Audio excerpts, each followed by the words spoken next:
शिव महापुराण, युद्ध खंड, शंखचूड़ की कथा। बहुत समय पहले देवताओं और असुरों की पुरानी कहानियों में शंखचूड़ नाम का एक बहुत ताकतवर और बहादुर असुर रहता था, जिसने स्वर्ग में देवताओं के लिए बड़ी मुसीबत खड़ी कर दी थी। और अंत में भगवान शिव ने खुद उसे युद्ध के मैदान में अपने शक्तिशाली त्रिशूल से मार गिराया था। यह कहानी भगवान शिव के दिव्य तरीकों को दिखाती है, जो ऐसी पवित्र शक्ति से भरी है जो पापों को धो देती है, और इसे सिर्फ सुनने से ही दिल उनके प्रति गहरी भक्ति से भर जाता है। महान ऋषि कश्यप, जो बुद्धिमान मरीचि के बेटे और बनाने वाले ब्रह्मा के पोते थे, धर्म के प्रति समर्पित जीवन जीते थे और उन्होंने आदरणीय प्रजापतियों में से एक के रूप में दुनिया में जीवन बनाने में मदद करने का जरूरी काम संभाला। उनकी अच्छाई से खुश होकर शक्तिशाली दक्ष ने अपनी 13 सुंदर बेटियां उन्हें पत्नियों के रूप में दी और उनसे अनगिनत बच्चे हुए जो पूरी दुनिया में फैल गए, जिससे देवता, इंसान और इस विशाल ब्रह्मांड की हर जीवित और निर्जीव चीज पैदा हुई। ये वंश इतना बड़ा था कि कोई भी इसका पूरा वर्णन नहीं कर सकता था। लेकिन इन बहुत सी कहानियों के बीच एक खास कड़ी सीधे भगवान शिव के शानदार कामों से जुड़ती है, और वही अब बताने लायक है, क्योंकि ये दिल में और भी ज्यादा प्यार और भक्ति जगाती है। कश्यप की पत्नियों में से एक प्यारी दनु थी, जो असाधारण सुंदरता और गुणों वाली महिला थी, जो अपनी शालीनता और ताकत के जरिए अपने पति के लिए बड़ी समृद्धि और सम्मान लाई। उन्होंने कई बेटों को जन्म दिया जो अविश्वसनीय शक्ति और ताकत वाले असुर बने। वे इतने डरावने थे कि लोग डर के मारे शायद ही कभी उनका नाम जोर से लेने की हिम्मत करते थे। उनमें विप्रचिति नाम का एक बेटा था, जो अपनी बेजोड़ बहादुरी के लिए जाना जाता था, और उसका अपना बेटा दंभ था, एक ऐसा असुर जो धर्म के रास्ते पर चलता था, भगवान विष्णु के प्रति गहरी भक्ति दिखाता था, और उसने अपनी इंद्रियों और इच्छाओं पर पूरी तरह काबू पा लिया था। फिर भी अपनी ताकत और वीरता के बावजूद दंभ की अपनी कोई संतान नहीं थी, और जैसे जैसे साल बीतते गए ये कमी उनके मन पर भारी पड़ती गई। अपनी किस्मत बदलने का फैसला करके वो अपने बुद्धिमान गुरु शुक्राचार्य के पास गए, जिन्होंने उन्हें भगवान कृष्ण को समर्पित एक खास पवित्र मंत्र सिखाया। अपने दिल में इस शक्तिशाली मंत्र के साथ दंभ पुष्कर नाम की पवित्र जगह पर गए और तपस्या का एक कठिन समय शुरू किया, जो पूरे 1,00,000 साल तक चला। वह उस पूरे समय तक एक ही स्थिर, बिना हिले डुले आसन में बैठे रहे और पूरी एकाग्रता और भक्ति के साथ कृष्ण के मंत्र को बार बार दोहराते रहे। जैसे ही दंभ ने अपनी पूरी ऊर्जा इस कठिन तपस्या में लगा दी, उनके सिर के ऊपरी हिस्से से रोशनी और गर्मी की एक भयंकर आग निकली, जो हर दिशा में बेतहाशा फैल गई और इतनी तेज हो गई कि कोई भी उसकी झुलसा देने वाली शक्ति को सह नहीं सका। इस जलती हुई ऊर्जा ने स्वर्ग में देवताओं को, धरती पर बुद्धिमान ऋषियों को और हर जगह के आम लोगों को बहुत परेशान किया और उन्हें असहनीय गर्मी से जला दिया।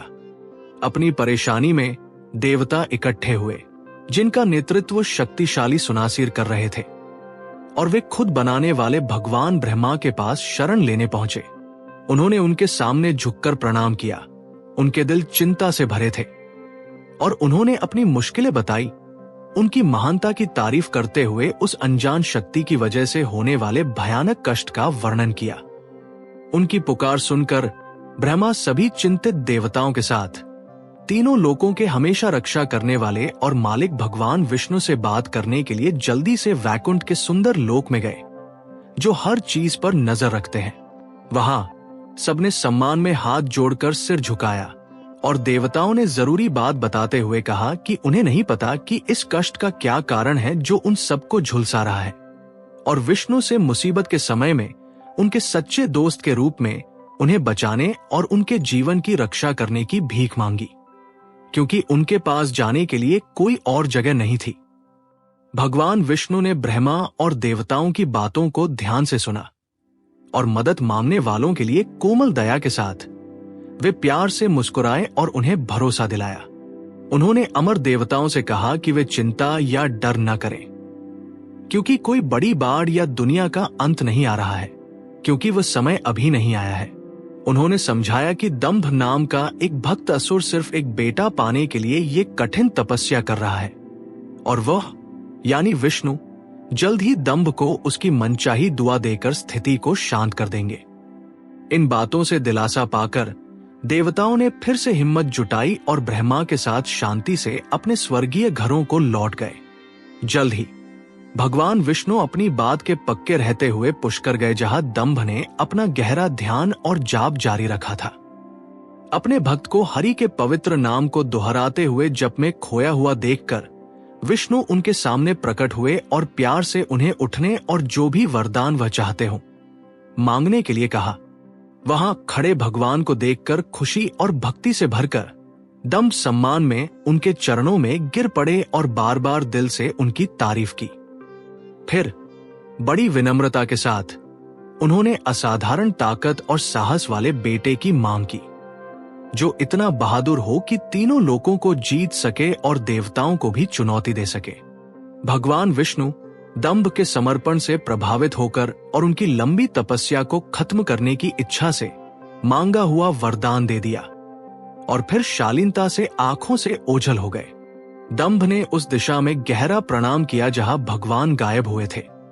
उनका दिल सफलता से भर गया था और फिर वे खुशी खुशी अपने घर लौट आए। कुछ ही समय बाद उनकी समर्पित पत्नी गर्भवती हो गई। उनकी अंदरूनी चमक इतनी बढ़ गई कि उसने उनके पूरे घर को एक सुंदर चमकदार रोशनी से भर दिया। सच तो यह है कि यह बच्चा कोई साधारण आत्मा नहीं था, क्योंकि पहले भगवान कृष्ण के सुदामा नाम के एक समर्पित चरवाहे साथी थे, जो कृष्ण के दिव्य घेरे के सबसे करीबी दोस्तों में से एक थे, जो राधा के श्राप के कारण दंभ की पत्नी के गर्भ में आए थे। जब जन्म का समय आया तो उन्होंने एक बच्चे को जन्म दिया जो पैदा होते ही चकाचौंध कर देने वाली चमक के साथ चमक रहा था। दंभ ने बहुत खुश होकर अपने नवजात बेटे के लिए जातकर्म नाम की पवित्र जन्म रस्में निभाने के लिए कई ज्ञानी ऋषियों को बुलाया और घर संगीत, भेंट और खुशियों से भर गया। एक खास चुने हुए शुभ दिन पर गर्वित पिता ने लड़के को शंखचूड़ नाम दिया। जैसे जैसे साल बीतते गए, शंखचूड़ अपने पिता के घर में तेजी से बड़ा हुआ, ठीक उसी तरह जैसे महीने के उजले हिस्से में चांद हर रात ज्यादा चमकता है। वो हर बीतते दिन के साथ और ज्यादा मजबूत और चमकदार होता गया। छोटी उम्र से ही उसने अपने वंश के लायक सभी जरूरी ज्ञान और कौशल सीख लिए और अपने बचपन के खेल और मासूमियत से अपने आसपास के सभी लोगों को खुश कर दिया। वो अपने माता पिता के दिल में लगातार खुशी लाता रहा और परिवार में हर कोई उसे बहुत प्यार करता था, क्योंकि वह वादे और ताकत से भरे एक शानदार युवा असुर के रूप में खिल रहा था। शंखचूड़ एक शक्तिशाली युवा असुर बन गया, जो संकल्प और भक्ति से भरा था। उसे जैगीशव्य नाम के एक बुद्धिमान गुरु मिले, जिन्होंने उसे ब्रह्मा का गहरा ज्ञान सिखाया। कई लंबे सालों तक शंखचूड़ खुशी खुशी पुष्कर की पवित्र झील पर रहा, वही पवित्र जगह जहां ब्रह्मा ने खुद कभी सृष्टि की रचना की थी।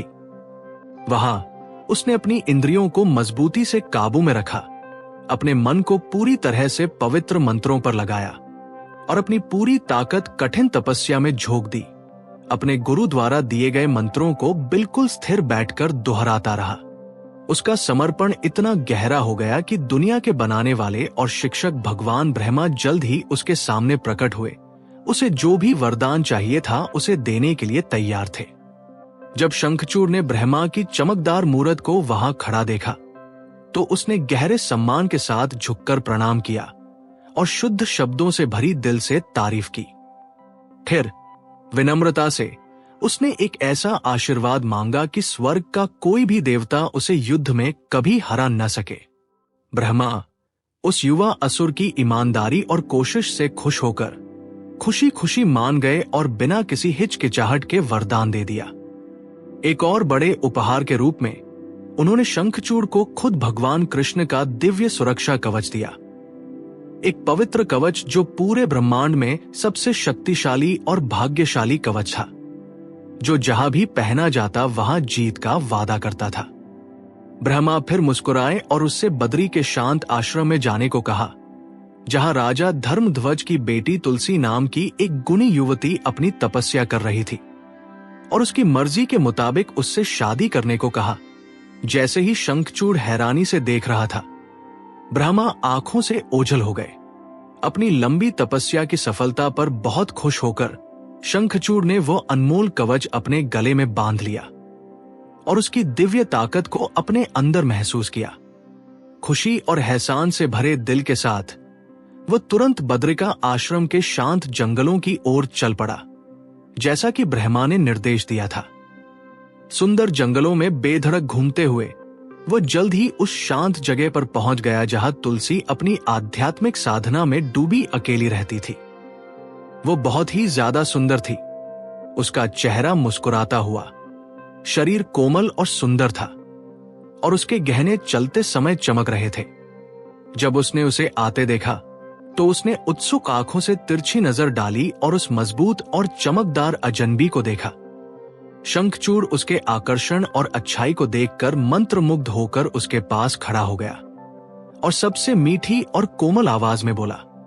उसने पूछा कि वह कौन है, किसकी बेटी है, उसने तपस्या का ये अकेला जीवन क्यों चुना है, और जब वह उसे बोलते हुए सुनना चाहता है तो वह चुप क्यों है। उसे भरोसा दिलाया कि वह उसे अपने समर्पित सेवक के रूप में मान सकती है। उसके कोमल शब्दों ने उसके अंदर कुछ गहरा जगाया, एक गर्म इच्छा पैदा की और उसने आखिरकार एक हल्की मुस्कान के साथ जवाब दिया। उसने उसे बताया कि वह धर्मध्वज की बेटी है, इस शांत आश्रम में एक तपस्वी के रूप में रह रही है और पूरी भक्ति के साथ अपनी तपस्या कर रही है। फिर मजाक में छेड़ते हुए उसने पूछा कि वह कौन है और सुझाव दिया कि वह जहां चाहे जा सकता है। उसे चेतावनी दी कि महिलाएं अक्सर ब्रह्मा जैसे महान लोगों को भी उलझन में डाल देती हैं। मीठे जहर की तरह काम करती है जो पाप और पछतावे की ओर ले जाता है और लोगों को भ्रम में बांध देता है। शंखचूड़ ने ध्यान से सुना और वापस मुस्कुराया, उसकी मजाक वाली परीक्षा को समझते हुए। उसने जवाब दिया कि उसकी बातों में कुछ सच्चाई है लेकिन पूरी बात नहीं, और उससे उसका पक्ष सुनने को कहा। उसने समझाया कि वह साफ तौर पर सबसे ऊंचे गुणों वाली महिला है, धर्म के रास्ते पर चलने वाली है और वो खुद कोई पापी या केवल इच्छाओं से चलने वाला आदमी नहीं है। ब्रह्मा के सीधे आदेश को मानते हुए वो उसके पास खास तौर पर गंधर्व रस्म के जरिए शादी के लिए आया है, जहां दो आत्माएं एक दूसरे को अपनी मर्जी से चुनती हैं। उसने गर्व से अपना परिचय शंखचूड़ के रूप में दिया, वो शक्तिशाली असुर जिसने पहले ही देवताओं को उनके किलों से बाहर निकाल दिया था। दनु के शक्तिशाली वंश में पैदा हुआ और महान दंभ का बेटा। फिर उसे हैरान करते हुए उसने अपने गहरे अतीत का खुलासा किया कि पिछले जीवन में वो खुद भगवान कृष्ण के प्रिय चरवाहे दोस्त सुदामा था, जिसे राधा ने इस असुर रूप को लेने का श्राप दिया था। फिर भी कृष्ण की कृपा से उसे सब कुछ याद है। तुलसी ने उसके ईमानदार और प्यार भरे शब्दों को सुना। उसका दिल पूरी तरह से पिघल गया और वो खुशी से मुस्कुरा उठी। उसने माना कि वह उसकी बुद्धिमत्ता और ताकत की परीक्षा ले रही थी, क्योंकि एक बुद्धिमान महिला हमेशा उसे अपनाने से पहले चाहने वाले की अच्छी तरह जांच करती है। उसने बताया कि कैसे एक आदमी जो इच्छा को अपनी समझ पर हावी होने देता है, वह पूर्वजों और देवताओं की नजर में अशुद्ध रहता है, चाहे वह कितनी भी रस्में क्यों न कर ले। लेकिन उसने आगे कहा कि शंखचूड़ उसकी परीक्षा में खूबसूरती से पास हुआ है, ये साबित करते हुए कि उसका मन स्थिर और अच्छाई से भरा है। जैसे ही उसकी बात खत्म हुई, भगवान ब्रह्मा खुद उस शांत जंगल में एक बार फिर प्रकट हुए। उन्होंने उन दो युवा आत्माओं को दया से देखा और शंखचूड़ से बातचीत बंद करने और तुरंत पवित्र गंधर्व रस्म के जरिए तुलसी से शादी करने को कहा। ब्रह्मा ने उन दोनों की तारीफ की, शंखचूड़ को पुरुषों में सबसे अच्छा और तुलसी को महिलाओं में सबसे गुणी बताया और घोषणा की कि उनका मिलन अंतहीन खुशी और आशीर्वाद लाएगा। उन्होंने उन्हें याद दिलाया कि इस दुनिया में शुद्ध खुशी कितनी दुर्लभ है और कोई भी इससे दूर जाना कितना मूर्खतापूर्ण होगा। तुलसी की ओर मुड़कर उन्होंने धीरे से कहा कि ऐसे योग्य व्यक्ति की अब और परीक्षा लेने की कोई जरूरत नहीं है, क्योंकि शंखचूड़ पहले ही देवताओं, असुरों और उनके बीच की हर चीज को जीत चुका है। ब्रह्मा ने वादा किया कि वे जिस भी दुनिया में चाहेंगे कई सालों तक साथ में सुखद समय बिताएंगे। और अंत में शंखचूड़ भगवान कृष्ण के साथ गोलोक के सबसे ऊंचे लोक में लौट जाएगा, जबकि तुलसी खुद वैकुंठ की शाश्वत सुंदरता तक पहुंचेगी। इन गर्म आशीर्वादों की गूंज के साथ ब्रह्मा अपने स्वर्गीय निवास पर लौट गए। शंखचूड़ और तुलसी ने, जिनके दिल अब पूरी तरह से जुड़ चुके थे, उस शांत आश्रम में साधारण और पवित्र गंधर्व विवाह किया और शुद्ध प्रेम के साथ एक दूसरे के प्रति वचनबद्ध हुए। उसके तुरंत बाद नवविवाहित जोड़ा शंखचूड़ के पिता के बड़े घर वापस चला गया, जहां वे हर सुख सुविधा से भरे एक सुंदर महल में बस गए।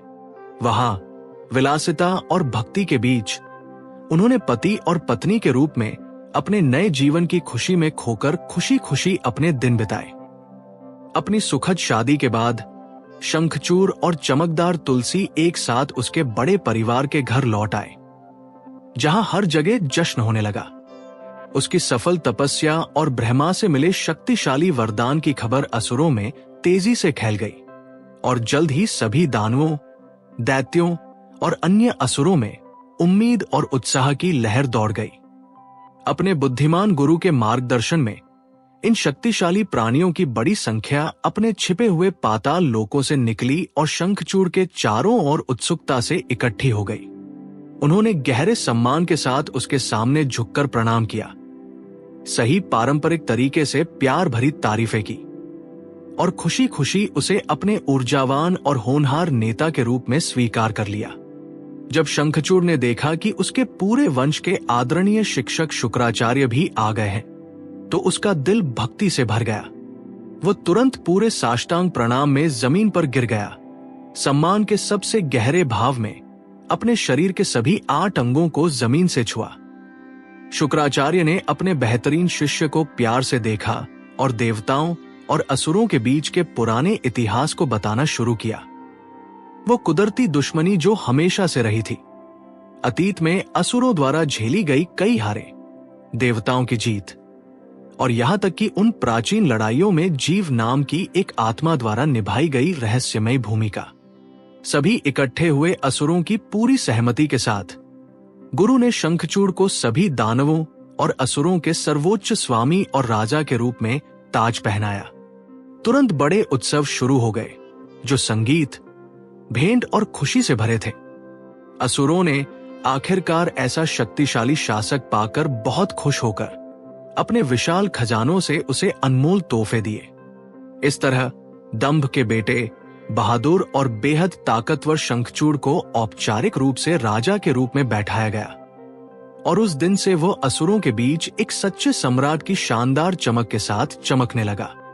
उसने जल्दी ही एक विशाल सेना इकट्ठी की, जिसमें भयंकर दैत्य, दानव और राक्षस शामिल थे, जो उसके पीछे चलने के लिए उत्सुक थे। अपने शानदार युद्ध रथ पर सवार होकर वो खुद इंद्र के स्वर्गीय शहर को जीतने के लिए बड़े उत्साह और विश्वास के साथ निकल पड़ा। जैसे ही वो अपने वफादार योद्धाओं से घिरा हुआ आगे बढ़ा, वो अनगिनत तारों के बीच चमकते पूर्णिमा के चांद या सभी ग्रहों के बीच तेजस्वी सूरज जैसा लग रहा था। स्वर्ग में जल्द ही खबर पहुंच गई कि शंखचूड़ अपनी विशाल सेना के साथ आ रहा है। देवताओं के राजा इंद्र ने तुरंत हर अमर योद्धा को इकट्ठा किया और चुनौती का सामना करने के लिए निकल पड़े। इसके बाद देवताओं और असुरों के बीच एक भयंकर और गर्जने वाला युद्ध हुआ, जिसने बहादुरों के दिलों में रोमांच भर दिया और कायरों को डर से भर दिया। युद्ध के मैदान में गुस्से की दहाड़े गूंज उठीं, साहस जगाने के लिए ढोल और शंख बजने लगे और दिव्य हथियारों के टकराने से एक बहुत शोर मच गया। पहले तो गुस्से में आए देवताओं ने बढ़त बना ली और असुर सेना को घबराहट में पीछे हटने पर मजबूर कर दिया। लेकिन जब शंखचूड़ ने अपनी सेना को भागते हुए देखा, तो उसने शेर जैसी एक शक्तिशाली दहाड़ लगाई और सीधे स्वर्गीय सेना के बीच में घुस गया। आश्चर्यजनक कौशल और ताकत के साथ उसने देवताओं के बीच विनाशकारी तबाही मचा दी, इतनी भयंकर चोट की कि कोई भी उसके सामने खड़ा नहीं हो सका। उसकी जबरदस्त ताकत को सहने में असमर्थ अमर देवता आखिरकार टूट गए और भाग खड़े हुए, पहाड़ों की गुफाओं में छिपने की जगह ढूंढने लगे। उन्होंने अपनी सारी आजादी खो दी और पूरी तरह से उसके नियंत्रण में आ गए। उनकी शान एक सूखे हुए समुद्र की तरह फीकी पड़ गई। विजयी शंखचूड़ साहसी और अपराजय होकर तीनों लोकों के हर कोने को जीतने के लिए निकल पड़ा। उसने यज्ञों के उन सभी पवित्र हिस्सों पर दावा किया जो कभी देवताओं के थे और साहसपूर्वक खुद इंद्र के सिंहासन पर कब्जा कर लिया। स्वर्ग के नए स्वामी के रूप में शासन किया। उसने अपनी विशाल क्षमता के अनुसार हर बड़े देवता के कर्तव्य निभाए। कुबेर की तरह खजानों की रक्षा करना, चांद की तरह दुनिया को ठंडक देना, सूरज की तरह चमकना, आग की तरह भेंटों को ग्रहण करना, यम की तरह न्याय करना और हवा की तरह प्राण वायु को ढोना। इस तरह शंखचूड़ देवताओं, असुरों, राक्षसों, गंधर्वों, सांपों, किन्नरों, पाताल लोक के प्राणियों और सभी लोकों के हर जीवित प्राणी पर निर्विवाद सम्राट बन गया। उसने बहुत लंबे समय तक शांति से इस विशाल साम्राज्य का आनंद लिया। उसके शासन के दौरान धरती को जोतने की जरूरत नहीं पड़ती थी, फिर भी हर मौसम में भरपूर फसलें और अनाज पैदा होते थे। जड़ी बूटियां और पौधे बिना किसी मेहनत के रसीले और रस से भरे उगते थे। समुद्र अपनी गहराइयों से लगातार अनमोल रत्न पेश करते थे। पेड़ हमेशा फूलों और फलों से लदे रहते थे और नदियां साफ और लबालब बहती थी। कोई अकाल, कोई बीमारी, ग्रहों का कोई भी अशुभ संयोग कभी भी जमीन को परेशान नहीं करता था। लोगों को न तो शारीरिक दर्द होता था और न ही मानसिक दुख। हर वर्ण और जीवन का हर चरण बिना किसी परेशानी के अपने सही धर्म का पालन करता था और सभी प्राणी हारे हुए देवताओं को छोड़कर पूरी खुशी और सुरक्षा में रहते थे। केवल स्वर्ग के अमर देवता दुखी रहे, अपनी पुरानी दुश्मनी पालते रहे। भले ही शंखचूड़ सच में प्राचीन रिश्तों के जरिए उनके लिए एक भाई जैसा था। असुर के रूप में पैदा होने के बावजूद शंखचूड़ का दिल कभी भी सच में राक्षसी नहीं था। वह बहुत गुणी रहा और भगवान कृष्ण के प्रति पूरी तरह समर्पित रहा, जो गोलोक नाम के एक ऊंचे लोक से उसके सबसे प्यारे दोस्त थे। ये सब एक पुराने श्राप के कारण हुआ था, फिर भी उसका स्वभाव शुद्ध और नेक रहा। इस बीच अपनी शान और राज्य खो चुके हारे हुए देवता निराशा में इकट्ठे हुए और सलाह के लिए महान ऋषियों से मिले। वे सब मिलकर भगवान ब्रह्मा के सभा कक्ष में गए। वहां वे बनाने वाले के सामने गहराई से झुके और परेशान दिल के साथ शंखचूड़ के हाथों अपने अपमान की पूरी कहानी सुनाई। ब्रह्मा ने शांति से सुना और उन सबको दिलासा दिया। फिर देवताओं और ऋषियों के पूरे समूह को वैकुंठ के आनंदमय लोक की ओर ले गए, वो निवास जो नेक लोगों के लिए खुशी लाता है। वैकुंठ में उन्होंने भगवान विष्णु को दिव्य वैभव में बैठा पाया, जो एक चमकदार मुकुट और कान के कुंडल पहने हुए थे, जंगली फूलों की माला से सजे थे। उनके 4 हाथ शालीनता से शंख, चक्र, गदा और कमल पकड़े हुए थे। सुनहरे पीले कपड़े पहने हुए सनंदन जैसे महान प्राणियों द्वारा उनकी सेवा की जा रही थी। जैसे ही उन्होंने उन्हें देखा, ब्रह्मा, देवता और ऋषि भक्ति में उनके चरणों में गिर पड़े, हाथ जोड़कर दिल से तारीफ की। उन्हें ब्रह्मांड का रक्षक, सभी लोकों का स्वामी, भक्तों का शाश्वत आश्रय और लक्ष्मी का प्रिय कहा। उनके सामने रोते हुए उनकी आंखों से आंसू बहने लगे। भगवान विष्णु ने हमेशा दयालु रहते हुए धीरे से पूछा कि वे उनके लोक में क्यों आए हैं, जहां पहुंच पाना महान योगियों के लिए भी कठिन है, और उन्हें अपनी परेशानी खुलकर बताने के लिए आमंत्रित किया। ब्रह्मा बार बार झुके, फिर विनम्रता पूर्वक शंखचूड़ द्वारा किए गए हर काम और देवताओं को हुए कष्ट का वर्णन किया। विष्णु, जो पहले से ही हर दिल का हर राज जानते थे, समझदारी से मुस्कुराए और ब्रह्मा को छिपा हुआ सच बताया। उन्होंने समझाया कि बहुत समय पहले शंखचूड़ सर्वोच्च लोक में खुद कृष्ण का एक समर्पित चरवाहा साथी था।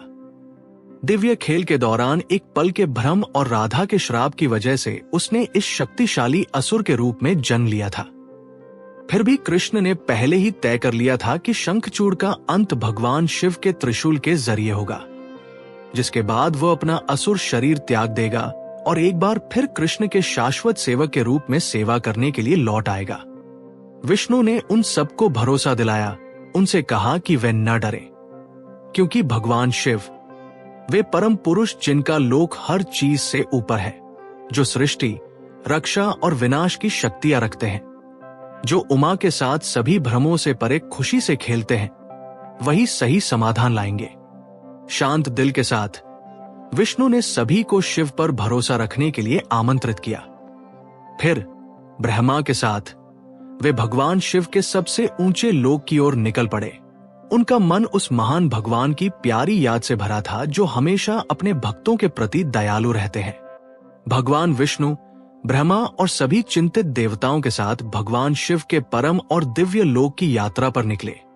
एक ऐसा लोक जो इतना अद्भुत था कि उसे किसी भी चीज के सहारे की जरूरत नहीं थी और वह सृष्टि के साधारण तत्वों से नहीं बना था।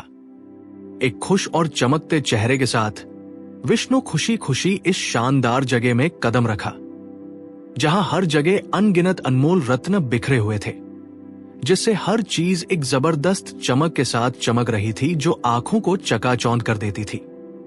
जैसे ही वे बिल्कुल पहले गेट के पास पहुंचे, उन्होंने देखा कि उसकी रक्षा शिव के शक्तिशाली और बेहतरीन सेवकों द्वारा की जा रही थी। ऐसे प्राणी जिन्होंने उस इलाके को बहुत समृद्धि और सुंदरता से भर दिया था। दरबान शानदार ढंग से चमकते रत्नों से जड़े सिंहासनों पर बैठे थे, शुद्ध सफेद कपड़े पहने थे और चमकते हुए जड़े हुए गहनों से सजे थे। उनके सुंदर शरीरों के 5 चेहरे और 3 आंखें थी और उन्होंने नुकीले त्रिशूल पकड़े हुए थे, जबकि उनकी त्वचा पवित्र राख और रुद्राक्ष की मालाओं से चमक रही थी। विष्णु और ब्रह्मा इन बहादुर रक्षकों के सामने बड़ी विनम्रता के साथ झुके, धीरे से समझाया कि वे खुद महान भगवान से मिलने आए हैं। एक बार जब दरबानों ने अनुमति दे दी तो वे आगे बढ़े और एक और गेट पर पहुंचे, जो और भी बड़ा और चमकदार था, जो वर्णन से परे आश्चर्य और सुंदरता से भरा था। फिर से उन्होंने अंदर जाने की विनती की, अनुमति मिली और वे आगे बढ़ गए। इस सावधानी भरे और सम्मानजनक तरीके से कमल से पैदा हुए ब्रह्मा ने 15 शानदार फाटकों के माध्यम से सभी का मार्गदर्शन किया, जिनमें से हर एक पिछले वाले से अधिक शानदार था, जब तक कि वे आखिरकार एक विशाल और भव्य प्रवेश द्वार पर नहीं पहुंच गए, जहां वफादार नंदी पहरा दे रहे थे। पहले की तरह विष्णु और ब्रह्मा ठीक से झुके नंदी को दिल से प्रशंसा दी और बहुत खुशी महसूस की जब उन्होंने उन्हें धीरे से अंदर जाने की अनुमति दी। एक बार जब उन्होंने लोक के मुख्य हिस्से में कदम रखा तो उन्होंने भगवान शिव का ऊंचा और मनमोहक सभा कक्ष देखा, जो अनगिनत सेवकों से घिरा हुआ था, जिनके मजबूत और सुंदर शरीर गहनों से चमक रहे थे और भगवान के अपने दिव्य रूप को दर्शा रहे थे। 5 चेहरे, 3 आंखें और गहरे नीले गले, इन चमकदार प्राणियों ने अपनी चमक से सभी दिशाओं को रोशन कर दिया था। उनके रूप पवित्र राग से सने थे और रत्न जड़ित रुद्राक्ष की मालाओं से सजे थे। भव्य हॉल खुद पूरी तरह चौकोर था और अर्धचंद्र की वक्र की तरह धीरे से चमक रहा था, जो पूरी तरह से अनमोल रत्नों, नाजुक हारों और हीरों के सबसे शुद्ध सार से बना था। हर सतह ने शिव की अपनी इच्छा के अनुसार बने बेहतरीन मणियों की दीवारों, लटकते हुए गहनों के जालों, रंगीन पेंटिंग और कमल की पंखुड़ियों के जटिल डिजाइनों से दिल को मोह लिया। सैकड़ों चौड़ी सीढ़ियां, जो दुर्लभ स्यामंतक मणियों से बनी थी, ऊपर की ओर जाती थी। उनके किनारे सोने के धागों से जुड़े थे और सुगंधित चंदन की टहनियों से सजे थे। नीले नीलम हर जगह चमक रहे थे और एक कोमल महकती हुई हवा उस विशाल स्थान में मीठी खुशबू फैला रही थी, जो 1000 योजन तक फैला था, जो अपने कर्तव्यों को शालीनता से निभाते हुए समर्पित सेवकों से भरा था। इस शानदार हॉल के बीच में विष्णु ने आखिरकार भगवान शिव को अपनी प्यारी देवी उमा के साथ शांति से बैठा देखा, जो अनगिनत तारों से घिरे पूर्णिमा के चांद की तरह चमक रहे थे। महान भगवान अनमोल रत्नों से बने एक शानदार सिंहासन पर विराजमान थे। एक चमकदार मुकुट, चमकते कान के कुंडल और कीमती रत्नों का हार पहने हुए थे। पवित्र राख उनके शरीर के हर हिस्से को ढके हुए थी और वे अपनी उंगलियों में एक कमल को मजे से घुमा रहे थे, जबकि अपने सामने हो रहे नाच और गाने के प्रदर्शनों को देखकर शांति से मुस्कुरा रहे थे। उनका मन शांत था और उस शांत खुशी से भरा था जब वे खुद देवी द्वारा दिए गए सुगंधित पान के पत्ते चबा रहे थे। समर्पित सेवक उनके चारों ओर धीरे धीरे सफेद चंवर डुला रहे थे, जबकि महान सिद्धों ने सम्मान में अपने कंधे झुकाए और उनकी तारीफ में गीत गाए। वहां शिव बैठे थे, सभी गुणों से परे परम पुरुष, वो जिसने 3 महान देवताओं को जन्म दिया था। बिना किसी बराबरी के, बिना किसी रूप के, फिर भी अपनी दिव्य इच्छा से रूप में दिखाई देना चुनना, सभी भ्रमों से मुक्त, बिना किसी शुरुआत के, हर चीज के शाश्वत स्वामी, महान से भी महान। भक्ति से भरकर विष्णु और ब्रह्मा तुरंत उनके चरणों में साष्टांग प्रणाम में गिर पड़े। विनम्र सलाम में अपने हाथ जोड़कर उन्होंने दिल से प्रशंसा करना शुरू किया। उनकी आवाजें सम्मान और जरूरी बात से भरी थी। विष्णु और ब्रह्मा ने मिलकर बात की। उन्हें सभी देवताओं का स्वामी, महान महादेव, परम ब्रह्मा कहा, जो प्रकृति के 3 गुणों से परे हैं और हमेशा चिंता से मुक्त रहते हैं। उन्होंने उन्हें याद दिलाया कि वही वो स्रोत है जिसने 3 देवताओं को बनाया और उनसे अपनी परेशानी में रक्षा करने की भीख मांगी। उन्होंने समझाया कि कैसे शक्तिशाली असुर शंखचूड़ ने उन्हें भयानक कष्ट दिया है, देवताओं को उनके घरों से निकाल दिया और उन्हें उनकी सही जगहों से वंचित कर दिया, जिससे वे धरती पर बेसहारा घूमने को मजबूर हो गए। उन्होंने वर्णन किया कि कैसे ये असुर कभी पास के लोक गोलोक में भगवान कृष्ण का सबसे प्यारा साथी सुदामा था, लेकिन राधा के श्राप की वजह से उसने इस भयानक दानव के रूप में जन्म लिया जो अब सभी को सता रहा है। विनती भरी आवाजों के साथ उन्होंने घोषणा की कि पूरे स्वर्ग में कोई और उसे नहीं हरा सकता और शिव से सभी लोगों की शांति और खुशी के लिए उसका अंत करने की भीख मांगी। उन्होंने शिव की तारीफ की कि वे खुद सत्य हैं, शक्ति में अनंत हैं, फिर भी सभी गुणों के भीतर मौजूद हैं, पुरुष और प्रकृति दोनों से परे हैं। उन्होंने याद किया कि कैसे सृष्टि के समय वे ब्रह्मा में सक्रिय शक्ति बन जाते हैं, कैसे वे विष्णु में शुद्ध अच्छाई के माध्यम से हर चीज की रक्षा करते हैं और कैसे प्रलय के समय वे रुद्र के माध्यम से बदलाव लाते हैं। फिर भी इन सबसे ऊपर वे शुद्ध शिव बने रहते हैं, चौथी और सबसे ऊंची अवस्था, जिनका रूप ही शुद्ध प्रकाश है। उन्होंने बताया कि कैसे खुद गायों के रक्षक कृष्ण गोलोक में केवल शिव की कृपा से खुशी खुशी रहते हैं, शिव के सर्वोच्च आदेश के तहत दिन रात गायों के बाड़ों में खेलते हैं। उन्होंने उन्हें हर चीज का अंतिम कारण कहा, ब्रह्मा, विष्णु और ईश्वर से भी परे, अपरिवर्तनीय, शाश्वत गवाह, सबसे ऊंचे भगवान जो दुखी लोगों की मदद और शरण देते हैं, मुसीबत में पड़े लोगों के सच्चे दोस्त, तीनों लोकों के दयालु शासक जो हमेशा शरण मांगने वालों पर दया दिखाते हैं। आखिरकार अपनी आंखों में आंसू और प्रार्थना में हाथ जोड़े हुए विष्णु और ब्रह्मा भगवान शिव की शांत मूरत के सामने गहराई से झुके, चुपचाप उनके दयालु जवाब का इंतजार करने लगे। भगवान शिव ने विष्णु और ब्रह्मा की दुख भरी बातें शांति से सुनी। उन दोनों की आवाज में बहुत चिंता थी और वे मदद के लिए प्रार्थना कर रहे थे। शिव के चमकते चेहरे पर एक प्यारी मुस्कान फैल गई। जब वे बोले तो उनकी गहरी आवाज सभा के बड़े हॉल में वैसे ही गूंजने लगी जैसे बारिश आने से पहले बादलों के गरजने की आवाज आती है। उन्होंने बहुत प्यार से उनसे बात की। उन्होंने विष्णु को उनके प्यारे नामों से पुकारा और ब्रह्मा को अपना प्यारा बच्चा कहा। उन्होंने दोनों से कहा कि वे अपने मन से डर को पूरी तरह निकाल दें, क्योंकि शंखचूड़ के आने से जल्द ही कुछ बहुत अच्छा होने वाला है। शिव ने बताया कि वे इस ताकतवर राक्षस के बारे में पूरी सच्चाई पहले से ही जानते हैं। बहुत समय पहले गोलोक के सुंदर राज्य में, जिसे शिव ने खुद बनाया था, कृष्ण ने शिव के कहने पर ही अवतार लिया था ताकि वे गायों की सेवा कर सके और दिव्य खेल खेल सके। कृष्ण के सबसे करीबी साथियों में सुदामा नाम का एक भक्त चरवाहा था, जिसका दिल कृष्ण के लिए प्यार से भरा था। लेकिन एक दिन सुदामा के मन में एक भ्रम पैदा हो गया। उसे लगने लगा कि वह स्वतंत्र है और भगवान के नियमों से अलग है। इस धोखे में आकर उसने और दूसरों ने कुछ ऐसे खेल खेले जो बहुत ज्यादा बढ़ गए थे। ये देखकर शिव ने अपनी बुद्धि और अपनी लीला के अनुसार अपनी माया की शक्ति का उपयोग किया। उन्होंने उन पर कुछ श्राप दिए ताकि उनके दिलों में फिर से अच्छी समझ और ज्ञान जाग सके। जब माया का असर खत्म हुआ तो उन्हें फिर से सही ज्ञान मिला और वे बहुत शर्मिंदा हुए। पछतावे से भरकर वे शिव के पास भागे और उनके पैरों में गिर गए। हाथ जोड़कर और सिर झुकाकर उन्होंने शिव की तारीफ की और अपनी गलती मान ली। उन्होंने शिव से प्रार्थना की कि वे उन्हें इस गलती से बचा लें। उनकी सच्चाई देखकर शिव ने कृष्ण और दूसरों को भरोसा दिलाया कि वे हमेशा उनके रक्षक हैं और ये सब शिव की इच्छा से ही हुआ था। उन्होंने वादा किया कि सही समय आने पर वे उन्हें श्राप के असर से पूरी तरह आजाद कर देंगे। ये सुनकर कृष्ण और राधा बहुत खुश हुए। उन्होंने पूरी भक्ति के साथ शिव की बात मानी और खुशी खुशी गोलोक लौट गए।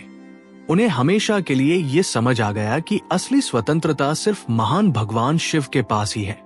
भ्रम के उस पल में राधा द्वारा दिए गए श्राप के कारण सुदामा ने राक्षसों के राजा शंखचूड़ के रूप में जन्म लिया। हालांकि उसके दिल में अभी भी धर्म की समझ थी, लेकिन वह देवताओं से बहुत नफरत करता था। उसे मिले वरदानों की बड़ी शक्ति के कारण वह स्वर्ग के देवताओं को लगातार परेशान करता था। बुरे सलाहकारों से घिरे होने और शिव की माया के कारण वो बहुत बड़ी मुसीबत बन गया था। फिर भी शिव ने विष्णु और ब्रह्मा को तसल्ली दी। उन्होंने उनसे मजबूती से कहा कि वे सारा डर छोड़ दें, क्योंकि वे खुद जल्द ही इस स्थिति को ठीक कर देंगे। जैसे ही शिव ने ये भरोसे वाली बातें पूरी की, सभा के हॉल में एक अद्भुत बात हुई। भगवान कृष्ण अपनी पूरी शान के साथ वहां पहुंच गए। उनके साथ राधा, उनके सेवक और गोलोक के अच्छे चरवाहे भी थे। वे शिव के दिल को और भी ज्यादा कोमल बनाने और उनकी कृपा पाने आए थे। पूरी भक्ति के साथ कृष्ण महान भगवान शिव के सामने जमीन पर लेटकर प्रणाम किया। फिर उन्होंने प्यार से विष्णु का स्वागत किया और ब्रह्मा से सम्मान पाया। वे आदर के साथ खड़े होकर शिव की आज्ञा का इंतजार करने लगे। उन्होंने एक बार फिर झुककर प्रणाम किया, हाथ जोड़कर नमस्ते किया और शिव की बहुत सुंदर तारीफ की। उनका भ्रम अब पूरी तरह खत्म हो चुका था, क्योंकि वे अब शिव की परम सच्चाई को पूरी तरह समझ गए थे। कृष्ण ने बहुत विनम्रता से उस पुरानी गलती के लिए माफी मांगी जब घमंड के कारण उनका मन भटक गया था। उन्होंने माना कि हर चीज शिव से शुरू होती है, शिव में ही रहती है और सिर्फ शिव की ही है। उन्होंने भगवान से कहा कि वे उन्हें माफ कर दे और श्राप के बचे हुए असर को हटा दे, खासकर उनके प्यारे साथी सुदामा के लिए जो अब शंखचूड़ बनकर दुख भोग रहा है। राधा के साथ मिलकर कृष्ण ने दया और सुरक्षा की प्रार्थना की। शिव, जो हमेशा शरण में आने वालों पर दया करते हैं, उन्होंने कृष्ण को बहुत प्यार से देखा और सांत्वना दी। उन्होंने कृष्ण से कहा कि वे डर छोड़ दें और खुशी खुशी अपने दिव्य लोक लौट जाए। उन्होंने वादा किया कि सब कुछ जल्द ही ठीक हो जाएगा, क्योंकि ये सब शिव की कृपा भरी योजना के अनुसार ही हुआ है। आने वाले वराह कल्प में जब सही समय आएगा, कृष्ण और युवा राधा श्राप के हर असर से पूरी तरह मुक्त हो जाएंगे और अपने घर लौट जाएंगे।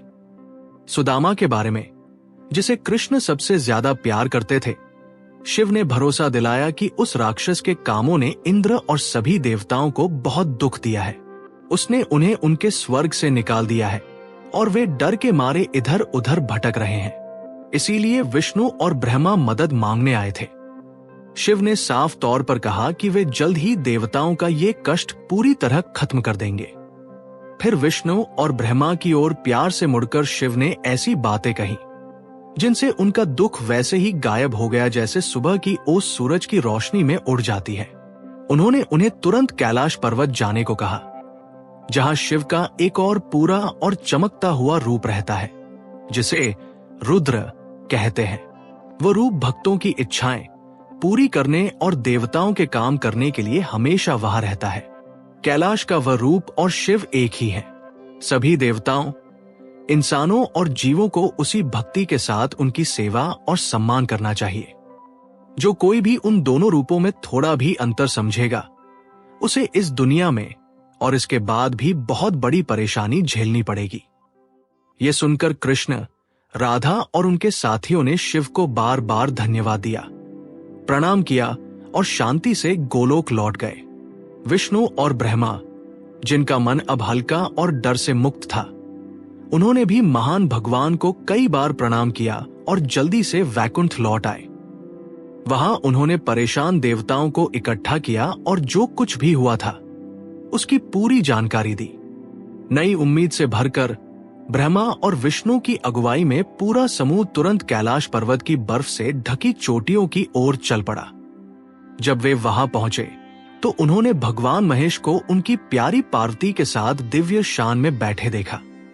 उनका रूप बहुत चमकता हुआ और पूरा था, जिसे उन्होंने मुसीबत में फंसे लोगों की रक्षा के लिए लिया था। पहले की तरह ही देवता पूरी भक्ति के साथ पास आए। उनकी आवाज भावुक होकर कांप रही थी और वे सच्चे मन से उनकी तारीफ कर रहे थे। हाथ जोड़कर और पूरी विनम्रता से झुककर उन्होंने अपनी प्रार्थना फिर से दोहराई। उन्होंने दया के सागर शिव से प्रार्थना की कि वे उन्हें डर से बचाए और उस ताकतवर शंखचूड़ को खत्म करे जिसने देवताओं को हराया और अपमानित किया है। उसने उनसे उनका सही स्थान छीन लिया है और उन्हें धरती पर साधारण इंसानों की तरह लाचार होकर भटकने पर मजबूर कर दिया है। भगवान शिव ने अपने भक्तों की पुकार बहुत प्यार से सुनी। वे जोर से हंसे और उनकी आवाज बादलों की तरह धीरे से गूंजी जब उन्होंने विष्णु, ब्रह्मा और सभी देवताओं से बात की। उन्होंने उनसे मजबूती और दया के साथ कहा कि वे बिना किसी चिंता के अपने लोकों में लौट जाएं, क्योंकि इसमें कोई शक नहीं है कि वे जल्द ही शंखचूड़ और उसके पूरे दल को खत्म कर देंगे। ये शब्द उनके कानों में मीठे अमृत की तरह लगे। हर दिल में खुशी दौड़ गई और उन्हें यकीन हो गया कि राक्षस का राज अब खत्म होने वाला है। विष्णु शांति से वैकुंठ लौट गए, ब्रह्मा अपने चमकते हुए सत्यलोक चले गए और बाकी देवता दयालु महेश को आखिरी बार प्रणाम करके अपने स्वर्ग के घरों को लौट गए। उनका डर अब शांति और भरोसे में बदल चुका था।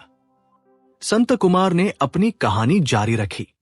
महान रुद्र, जिन्हें ईशान कहा जाता है, यानी खुद शिव ने तय कर लिया था कि अब शंखचूड़ का राज खत्म करने का समय आ गया है।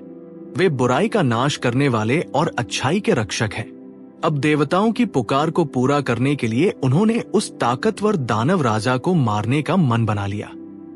शिव ने गंधर्वों के राजा चित्ररथ को अपना संदेश ले जाने के लिए चुना, लेकिन उनके भरोसेमंद साथी पुष्पदंत को दूत बनाकर सबसे पहले भेजा गया। पुष्पदंत ने बिना देर किए आज्ञा मानी और शंखचूड़ के शानदार शहर पहुंच गए। ये शहर इंद्र की राजधानी से भी ज्यादा चमकता हुआ और बड़ा था और कुबेर के घर से भी कहीं ज्यादा अमीर था। जैसे ही वे पास पहुंचे, पुष्पदंत ने बीचों बीच राजा का बहुत सुंदर महल देखा जो रोशनी से चमक रहा था।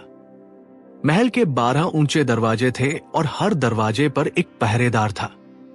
वे निडर होकर सबसे अच्छे दरवाजे की ओर गए और पहरेदार को अपना आने का कारण बताया।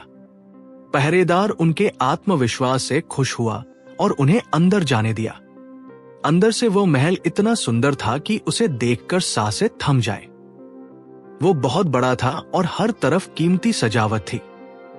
पुष्पदंत आगे बढ़े जब तक वे उस बड़े हॉल में नहीं पहुंच गए जहां शंखचूड़ बैठा था।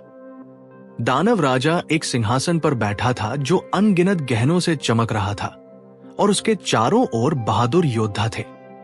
उसके पास 3 करोड़ ताकतवर दानव राजा खड़े थे और करोड़ों योद्धा हथियार लेकर हॉल में घूम रहे थे। इतनी ताकत और शान देखकर पुष्पदंत भी हैरान रह गए। फिर भी वे आगे बढ़े और शिव का युद्ध का संदेश ठीक उसी तरह दिया जैसा शंकर ने कहा था। उन्होंने राजा से आदर के साथ बात की और कहा कि वे शिव द्वारा भेजे गए पुष्पदंत हैं। फिर उन्होंने शिव के शब्द दोहराए। राजा को तुरंत देवताओं के राज्य और उनके अधिकार वापस कर देने चाहिए। अगर उसने मना किया तो उसे युद्ध में शिव का सामना करना पड़ेगा, जो सबसे श्रेष्ठ है। देवताओं ने शिव की शरण ली है, जो उनके मालिक और रक्षक है। वे अच्छों के लिए शंकर है और बुराई के लिए गुस्सा होने वाले रुद्र हैं। अगर वे नाराज हुए तो वे शंखचूड़ को जरूर खत्म कर देंगे। शिव जो देवताओं को निडर बनाते हैं लेकिन गलत लोगों को सख्त सजा देते हैं और अपने भक्तों को बहुत प्यार करते हैं, इसलिए रास्ता साफ है। राज्यों को शांति से वापस कर दो या युद्ध के लिए तैयार हो जाओ। शंखचूड़ को जल्दी फैसला लेना था। पुष्पदंत ने अपनी बात खत्म की और कहा कि शिव के शब्द हमेशा सच होते हैं, वे कभी असफल नहीं होते। उन्होंने कहा कि वे जल्द ही अपने स्वामी के पास लौटना चाहते हैं और पूछा कि उन्हें क्या जवाब लेकर जाना चाहिए। शंखचूड़ ने सुना और फिर जवाब देने से पहले जोर से हंसा। उसने मजबूती से कहा कि वह देवताओं को राज्य वापस नहीं करेगा। उसने कहा कि धरती बहादुरों की होती है और शिव ने साफ तौर पर देवताओं का पक्ष लिया है। वो लड़ने के लिए तैयार है। कोई भी असली योद्धा हार नहीं मानेगा, इसलिए वो बिना किसी शक के शिव के खिलाफ लड़ने जाएगा। वो सुबह अपनी युद्ध की योजना सोचेगा और पुष्पदंत से कहा कि वे रुद्र को यही बात बता दे। ये सुनकर पुष्पदंत गंभीर हो गए। उन्होंने राजा को चेतावनी दी कि शिव के अनगिनत साथियों में से कोई भी उसके बराबर नहीं है। शिव की तो बात ही अलग है। महान भगवान का सामना करना नामुमकिन है। समझदारी इसी में है कि सब कुछ देवताओं को वापस कर दो। अगर वो जिंदा रहना चाहता है तो उसे पाताल लोक में छिप जाना चाहिए। शिव कोई साधारण जीव नहीं है, वे परम आत्मा है, सब स्वामियों के स्वामी हैं। यहां तक कि इंद्र और हर दूसरा देवता बिना सवाल किए उनकी बात मानता है। वे विष्णु और ब्रह्मा पर भी शासन करते हैं। उनकी एक नजर ही सब कुछ खत्म कर सकती है। शिव सबसे महान है, अच्छों की आखिरी शरण है और बुराई को मारने वाले हैं। उनकी आज्ञा न मानना विनाश लाएगा। पुष्पदंत ने राजा से कहा कि वह ध्यान से सोचे, शिव को पहचाने और अपने भले के लिए राज्य वापस कर दे, वरना उसके लिए बहुत बुरा समय आने वाला है। लेकिन किस्मत के खेल के कारण शंखचूड़ अपनी बात पर अड़ा रहा। उसने दूत से कहा कि शिव से युद्ध किए बिना वो उसे कभी नहीं छोड़ेगा जिसे उसने अपनी ताकत से पाया है। इस ब्रह्मांड में हर चीज किस्मत और समय के अधीन है, जो सब कुछ बनाता और बिगाड़ता है। इसलिए पुष्पदंत शिव के पास जाए और उसकी बात सच सच बता दे। शिव जो चाहे करे, अब और बात करने की जरूरत नहीं है। इसके साथ ही पुष्पदंत मुड़े और जल्दी से अपने स्वामी के पास लौट आए और जो कुछ हुआ था उसकी एक एक बात बताई। जब शिव ने ये जवाब सुना तो देवताओं के राजा शिव को बहुत गुस्सा आया। उन्होंने अपने बहादुर साथियों वीरभद्र, नंदी, क्षेत्रपालों, 8 भयानक भैरवों और अपने सभी गणों को बुलाया। उन्होंने उन्हें कवच पहनने, हथियार उठाने और दोनों कुमारों के साथ तुरंत आगे बढ़ने का हुक्म दिया। भद्रकाली को अपनी बड़ी सेना के साथ जुड़ने को कहा गया। शंखचूड़ को खत्म करने के लिए वे उसी दिन कूच करेंगे। शिव अपनी सेना के साथ आगे बढ़े और सभी बहादुर गण खुशी खुशी उनके पीछे चले। जल्द ही कार्तिकेय, गणेश और दूसरे बड़े सेनापति कवच पहने और हथियार लिए शिव के सामने खड़े हो गए। वो सेना कल्पना से परे थी। वीरभद्र सबसे आगे आए। उनके साथ नंदी, महाकाल, सुभद्रक, विशालाक्ष, बाण, पिंगलाक्ष और कई निडर योद्धा थे। अनगिनत गण उनके साथ चल रहे थे। शंकरण 1 करोड़ का नेतृत्व कर रहे थे।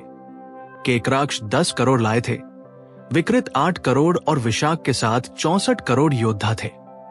दूसरे योद्धा 9, 12, 7, 8, 5 और 6 करोड़ की सेना के साथ पीछे थे। पिप्पला और सन्नत जैसे नेता हजार हजार करोड़ योद्धाओं से घिरे थे।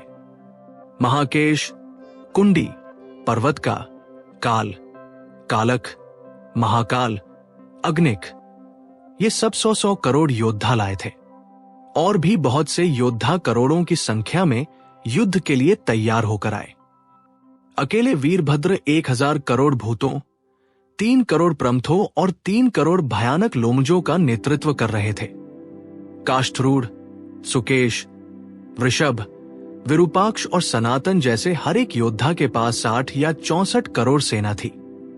तालकेतु, षडास्य, पंचास्य, संवर्तक, चैत्र, लकुलिश जैसे कई और शक्तिशाली नेता भी अपनी सेनाओं के साथ आए। अनगिनत ताकतवर गण उनके साथ जुड़ गए, जो निडर थे और लड़ाई के लिए उत्साहित थे। शिव के ये योद्धा बहुत प्रभावशाली लग रहे थे। हर एक की 1000 बाहें थी। उनके उलझे हुए बालों पर चमकते हुए मुकुट थे और सिर पर आधा चांद चमक रहा था। उनकी 3 आंखें थी। गले नीले थे और उन्होंने गहनों के रूप में रुद्राक्ष पहने थे। उनके शरीरों पर पवित्र राख लगी थी और वे हार, कुंडल, कंगन और मुकुट से चमक रहे थे। वे एक साथ करोड़ों सूरज की तरह चमक रहे थे और उनके पास जादुई शक्तियां थी। कुछ धरती पर चल रहे थे, कुछ पाताल में और कई आसमान या ऊंचे स्वर्ग में उड़ रहे थे। वे दुनिया में कहीं भी प्रकट हो सकते थे। अब वे सब दानवों का सामना करने के लिए आगे बढ़ रहे थे। 8 भैरव और 11 रुद्र आगे बढ़े। 8 वसु, 12 आदित्य, अग्निदेव, चंद्रमा, विश्वकर्मा, अश्विन कुमार, कुबेर, यम, वायु, वरुण, ग्रह और यहां तक कि कामदेव भी महान महेश के साथ चल रहे थे। तभी खुद देवी महान भद्रकाली माहेश्वरी आई। वे शुद्ध गहनों से बने एक चमकते वाहन पर सवार थी और उन्होंने लाल कपड़े, लाल मालाएं और लाल लेप लगाया था, जो उन्हें और भी भयानक बना रहा था। वे जोर से हंसी, पूरे जोश के साथ नाची और मीठी लेकिन डरावनी आवाज में गाने लगी। उन्होंने अपनी तरफ के लोगों को निडर कर दिया, जबकि दुश्मन उन्हें देखकर कांपने लगे। उनकी जीभ बहुत लंबी, लाल और डरावनी थी। उनकी 100 बाहों में हर बड़ा हथियार था। शंख, चक्र, गदा, कमल, तलवार, ढाल, धनुष, बाण, एक बड़ा खोपड़ी वाला बर्तन, त्रिशूल, भाला, गदाए, वज्र, तेज ब्लेड, सांपों वाले फंदे और विष्णु, वरुण, वायु, नारायण, ब्रह्मा, गरुड़ और शिव के दिव्य हथियार।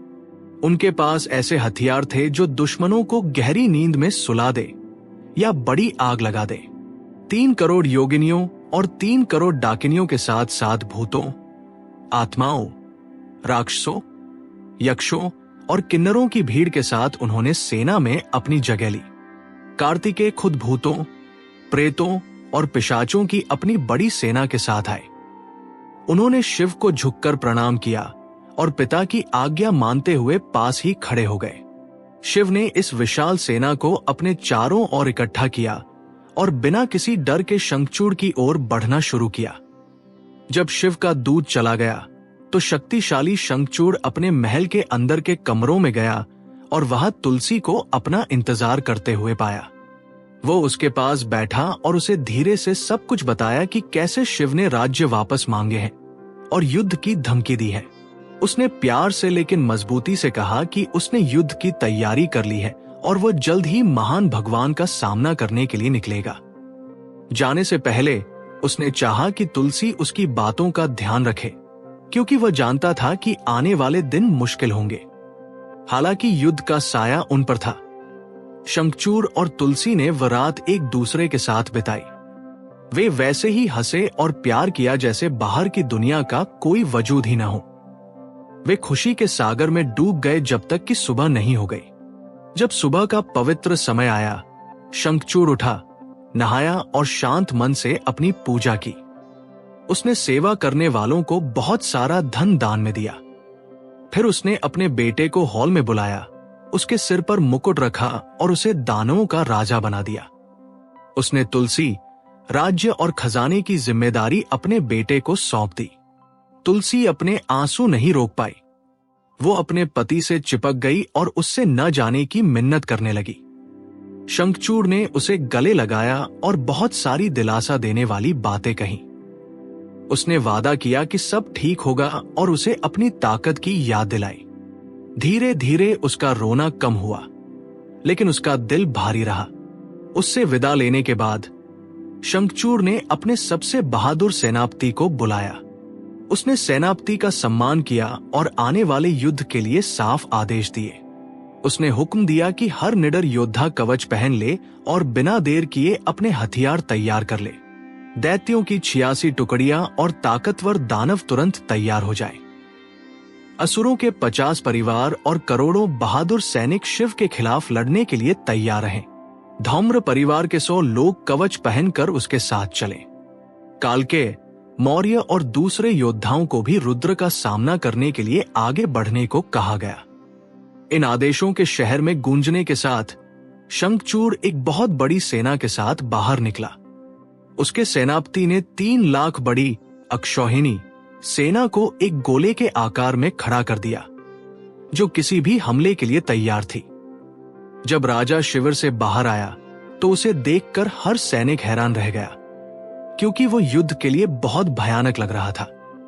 वो कीमती गहनों से बने एक उड़ने वाले रथ पर सवार हुआ, बड़ों का आशीर्वाद लिया और युद्ध के मैदान की ओर उड़ चला। वो पुष्पभद्रा नदी के सुंदर किनारे पर एक पवित्र और पुरानी जगह पर पहुंचा, जहां एक बड़ा बरगद का पेड़ था। यह पवित्र जमीन अपनी शक्तियों के लिए जानी जाती थी और यहां ऋषि कपिल भी आए थे। वहां से दूर शंखचूड़ ने शिव की बड़ी सेना को इंतजार करते देखा। शंखचूड़ भी तैयारी के साथ आया था। उसने अपने एक समझदार दानव को शिव के पास संदेश ले जाने के लिए चुना। वह दूत वहां पहुंचा जहां सिर पर आधा चांद धारण किए महान भगवान उसी बरगद के पेड़ के नीचे बैठे थे। शिव करोड़ों सूरज की तरह चमक रहे थे। वे शांत होकर योग की मुद्रा में बैठे थे और उनके हाथ पवित्र संकेत बना रहे थे। उनका शरीर साफ शीशे की तरह चमक रहा था। उन्होंने बाघ की खाल पहनी थी और हाथ में त्रिशूल और भाला था। उनके चेहरे पर शांति थी और वे अपने भक्तों पर दया बरसा रहे थे।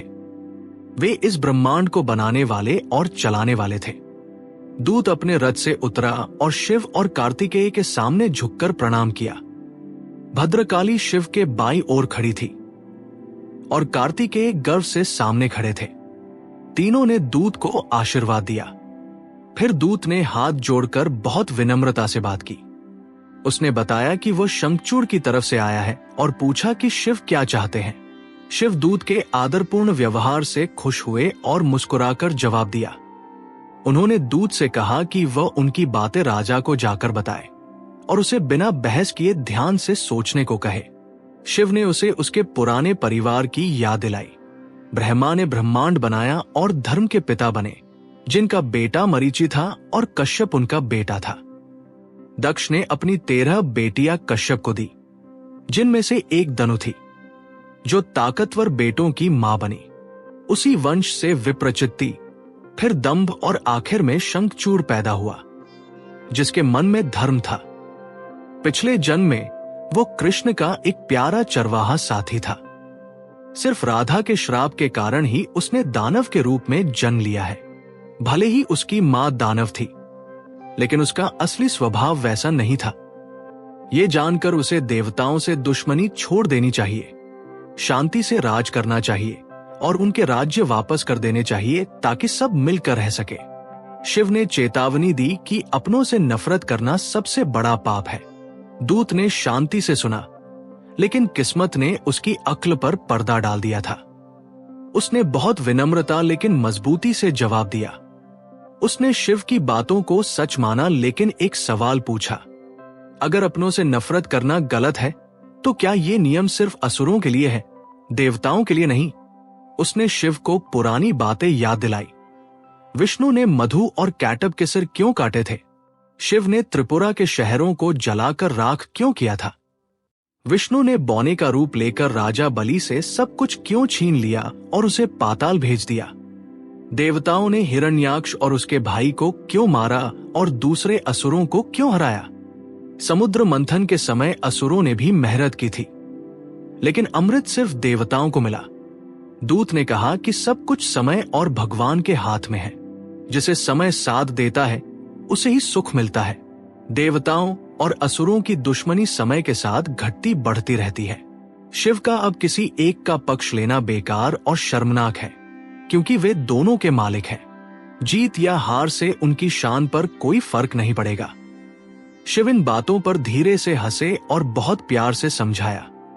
उन्होंने बताया कि वे और दूसरे बड़े देवता कभी भी पूरी तरह स्वतंत्र नहीं होते। वे हमेशा अपने भक्तों की इच्छा पूरी करते हैं। जब ब्रह्मा ने प्रार्थना की तो विष्णु मधु और कैटब से लड़े। जब देवताओं ने प्रार्थना की तो शिव ने त्रिपुरा का नाश किया। जब उन्होंने मां की मदद मांगी तो उन्होंने शुंभ और दूसरों को मारा।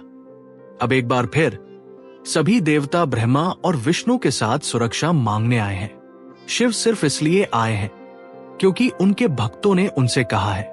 शिव ने बताया कि शंखचूड़ खुद कृष्ण का सबसे करीबी साथी रहा है, जो पहले मारे गए किसी भी दैत्य से बड़ा है। इस युद्ध में कोई शर्म नहीं है। शिव यहाँ देवताओं की जरूरत के कारण आए हैं। अब फैसला शंखचूड़ को करना है। इन आखिरी बातों के साथ शिव चुप हो गए। दूत उठा, फिर से प्रणाम किया और जल्दी से अपने राजा के पास लौट गया ताकि वो शिव की हर बात बता सके। भक्तजनों, यदि महादेव की ये पावन कथा आपके हृदय को छू गई हो तो इस वीडियो को लाइक करें। ऐसी ही दिव्य कथाओं से जुड़े रहने के लिए हमारे चैनल को सब्सक्राइब अवश्य करें। महादेव आपकी सभी मनोकामनाएं पूर्ण करें। हर हर महादेव। दूत जल्दी से शंखचूड़ के पास वापस गया और शिव द्वारा कहे गए हर एक शब्द को दोहराया और शांत और समझदारी भरे संदेश को पूरी जानकारी के साथ बताया। जब ताकतवर दानव राजा ने यह सब सुना तो उसके चेहरे पर एक तेज मुस्कान फैल गई।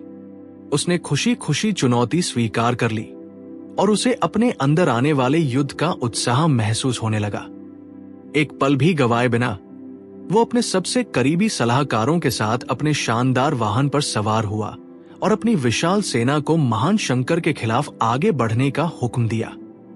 दूसरी तरफ शिव ने फुर्ती से अपने निडर सिपाहियों और देवताओं को मैदान में भेज दिया, जबकि सभी जीवों के स्वामी ने आसानी से कवच पहन लिया और उस बड़े खेल के लिए तैयार हो गए जो शुरू होने वाला था।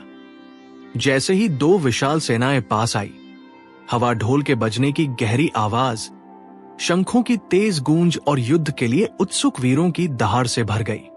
हर तरफ एक बहुत बड़ा शोर उठा जिसने उनके नीचे की जमीन को हिला दिया। फिर असली लड़ाई शुरू हुई। देवताओं और दानवों के बीच एक भयंकर टक्कर। फिर भी दोनों पक्षों ने युद्ध के पुराने और सम्मानजनक नियमों का पालन किया। महान इंद्र ने खुद ताकतवर वृषपर्वा पर हमला किया, जबकि चमकते हुए सूर्य देव ने बिना डगमगाए पूरी सच्चाई के साथ भयंकर विप्रचित्ति से युद्ध किया। विष्णु ने दंभ के साथ एक गरजते हुए द्वंद्व युद्ध में हिस्सा लिया और काल के देवता कालसुर से टकराए। अग्नि देव गोकर्ण से लड़ते समय तेज जल रहे थे और धनवान कुबेर ने चालाक कालकेय का सामना किया। ब्रह्मांड के कारीगर विश्वकर्मा ने मायावी माया के साथ वार बदले, जबकि खुद मृत्यु की मुलाकात डरावने भयंकर से हुई और यम का सामना सहार से हुआ। वरुण पानी की लहरों के बीच कालंबिका से लड़े और पवन देव चंचल के खिलाफ तेजी से चले। बुद्धिमान ग्रह बुध ने घट पृष्ठ से लोहा लिया। धीरे चलने वाले शनैश्चर ने रक्ताक्ष पर वार किया और इंद्र के साहसी बेटे जयंत ने रत्नसार से युद्ध किया। 8 वसुओं ने वर्चस की अनगिनत टोलियों से लड़ाई की। जुड़वा अश्विनी कुमारों ने चमकते हुए दीप्तिमानों का सामना किया और नलकूबर धुएं जैसे धूम्र से टकराए। धर्म खुद धुरंधर के खिलाफ खड़े हुए। लाल ग्रह मंगल का सामना गण कक्षा से हुआ और यहां तक कि प्रेम के देवता मनमथ ने पिपित से युद्ध किया। 12 चमकते सूर्य देवों ने मिलकर गोकमुख, चूर्ण, खड्ग, एक और धूम्र, संहल, शक्तिशाली विश्व और पलाश को चुनौती दी। 11 ताकतवर रुद्रों ने 11 उतने ही डरावने और बहादुर असुरों के साथ युद्ध किया, जबकि महामणि, चंद्र, जीव और नंदीश्वर जैसे महान योद्धाओं ने दानवों के सबसे बड़े योद्धाओं का सामना किया। युद्ध का मैदान चमकते हथियारों का तूफान बन गया। भारी गदाएं चली। दोनों तरफ धार वाली तलवारों ने हवा को चीर दिया। चमकते चक्र घूमे।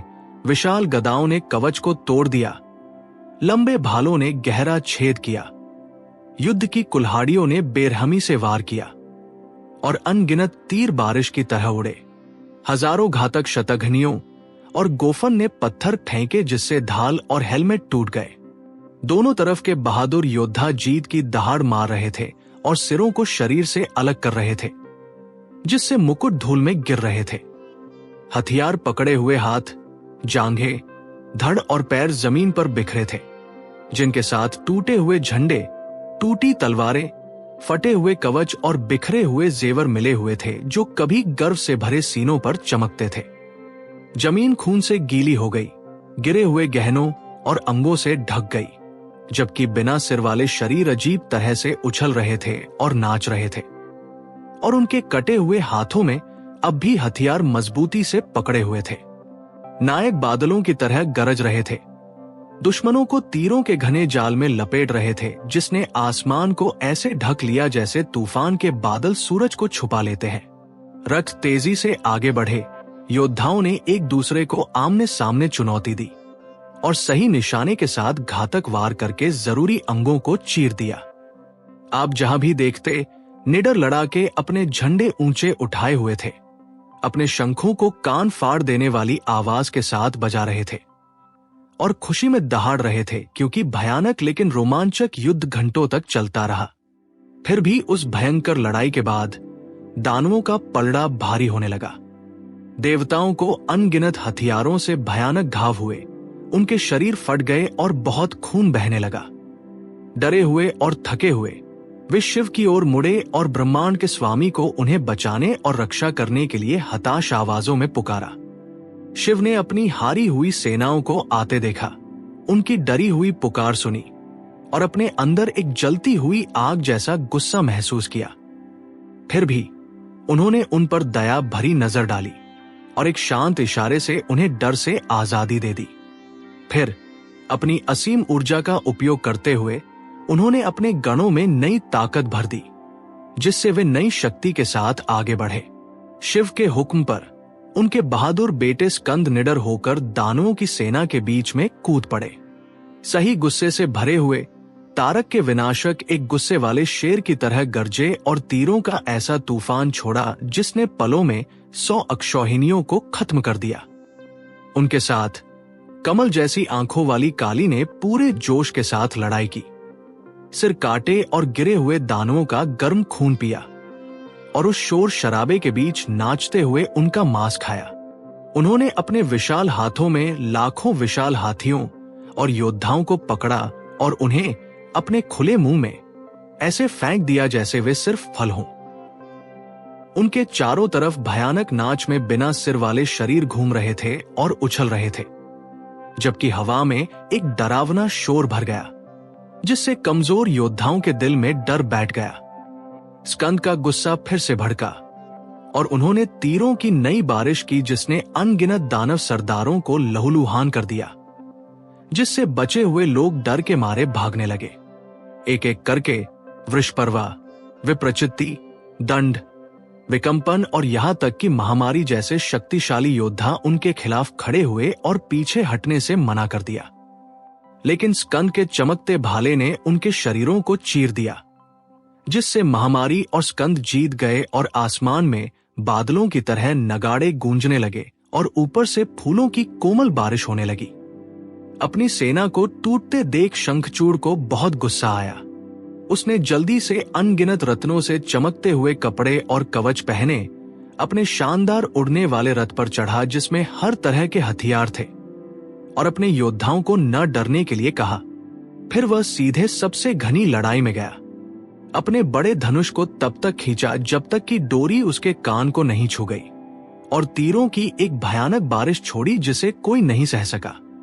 युद्ध के मैदान में अंधेरा एक काली चादर की तरह फैल गया, जिससे देवताओं, गणों और यहां तक कि बहादुर नंदीश्वर को भी पीछे हटना पड़ा।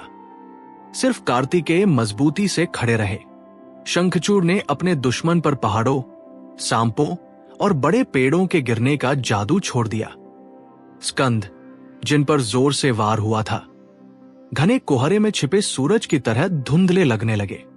एक ईश्वरीय तीर से दानव राजा ने स्कंद का धनुष तोड़ दिया, उनके चमकते रथ के टुकड़े कर दिए, जोते हुए घोड़ों को अलग कर दिया और उनके गर्व भरे मोर को बहुत घायल कर दिया। फिर उसने सीधे स्कंद की छाती पर सूरज जैसा चमकता भाला फेंका। वार सही लगा और एक पल के लिए युवा देवता ने अपनी सुध बुध खो दी। जब होश वापस आया तो स्कंद एक नए रत्नों वाले वाहन पर सवार हुए। भक्ति के साथ शिव और अंबिका के चरण कमलों को याद किया और नए हथियार पकड़े। जोर से दहाड़ते हुए उन्होंने हर जादू का जवाब दिया। सांपों और पहाड़ों को ऐसे काट दिया जैसे कोई खेल खेल रहे हों। बारिश लाने वाले एक तीर से उन्होंने आग बुझाई, शंखचूड़ के रथ और धनुष को तोड़ दिया, उसका चमकता हुआ कवच और मुकुट उतार दिया और अंत में अपना चमकता हुआ भाला दानव राजा की छाती में दे मारा। शंखचूड़ डगमगाया। काफी देर तक उसकी चेतना धुंधली रही, लेकिन कुछ समय बाद वह बेहद मजबूत योद्धा फिर से उठ खड़ा हुआ और शेर की तरह दहाड़ा। उसने ब्रह्मा द्वारा दिए गए एक भाले से जोर से पलटवार किया। क्योंकि स्कंद ब्रह्मा के वरदान को बेकार नहीं करना चाहते थे, इसलिए उन्होंने उस वार को खुद पर लगने दिया और जमीन पर गिर गए। काली ने फुर्ती से गिरे हुए स्कंद को अपनी गोद में उठाया और धीरे से शिव के पास ले गई। वहां अपने ईश्वरीय ज्ञान के जरिए शिव ने अपने बेटे को फिर से जीवित कर दिया और उसे एक बार फिर असीम ताकत से भर दिया। वो शक्तिशाली योद्धा उठा और युद्ध में लौटने के लिए तैयार हो गया। इसी बीच निडर वीरभद्र शंखचूड़ का सामना करने के लिए आगे बढ़े। दानव ने अनगिनत ईश्वरीय हथियारों की बारिश की, लेकिन वीरभद्र ने अपने तीरों से उन सभी को आसानी से काट दिया, जैसे वे अपने दुश्मन के साथ खेल रहे हों। गुस्से में आकर शंखचूड़ ने वीरभद्र की छाती पर एक शक्तिशाली भाला मारा, जिससे गणों के नेता कांपते हुए जमीन पर गिर पड़े। फिर भी लगभग तुरंत ही वीरभद्र अपने पैरों पर खड़े हो गए, अपना धनुष फिर से पकड़ा और तैयार खड़े हो गए। उसी पल काली लड़ाई में वापस आ गई, जो अपनों की रक्षा करने और अधिक दानवों को खाने के लिए उत्सुक थी। नंदीश्वर और सभी बहादुर देवता, गंधर्व, यक्ष, राक्षस और नाग उनके पीछे पीछे चले। साथ ही सैकड़ों संगीतकार ढोल पीट रहे थे और शराब के बर्तन लिए हुए थे। दोनों तरफ योद्धाओं ने एक बार फिर अपनी हिम्मत जुटाई और अगली बड़ी टक्कर के लिए नए सिरे से कवच पहने। काली युद्ध के मैदान के बीच में वापस आ गई और एक ऐसी गहरी और शक्तिशाली दहाड़ मारी जो एक भूखे शेर की तरह हवा में गूंज उठी।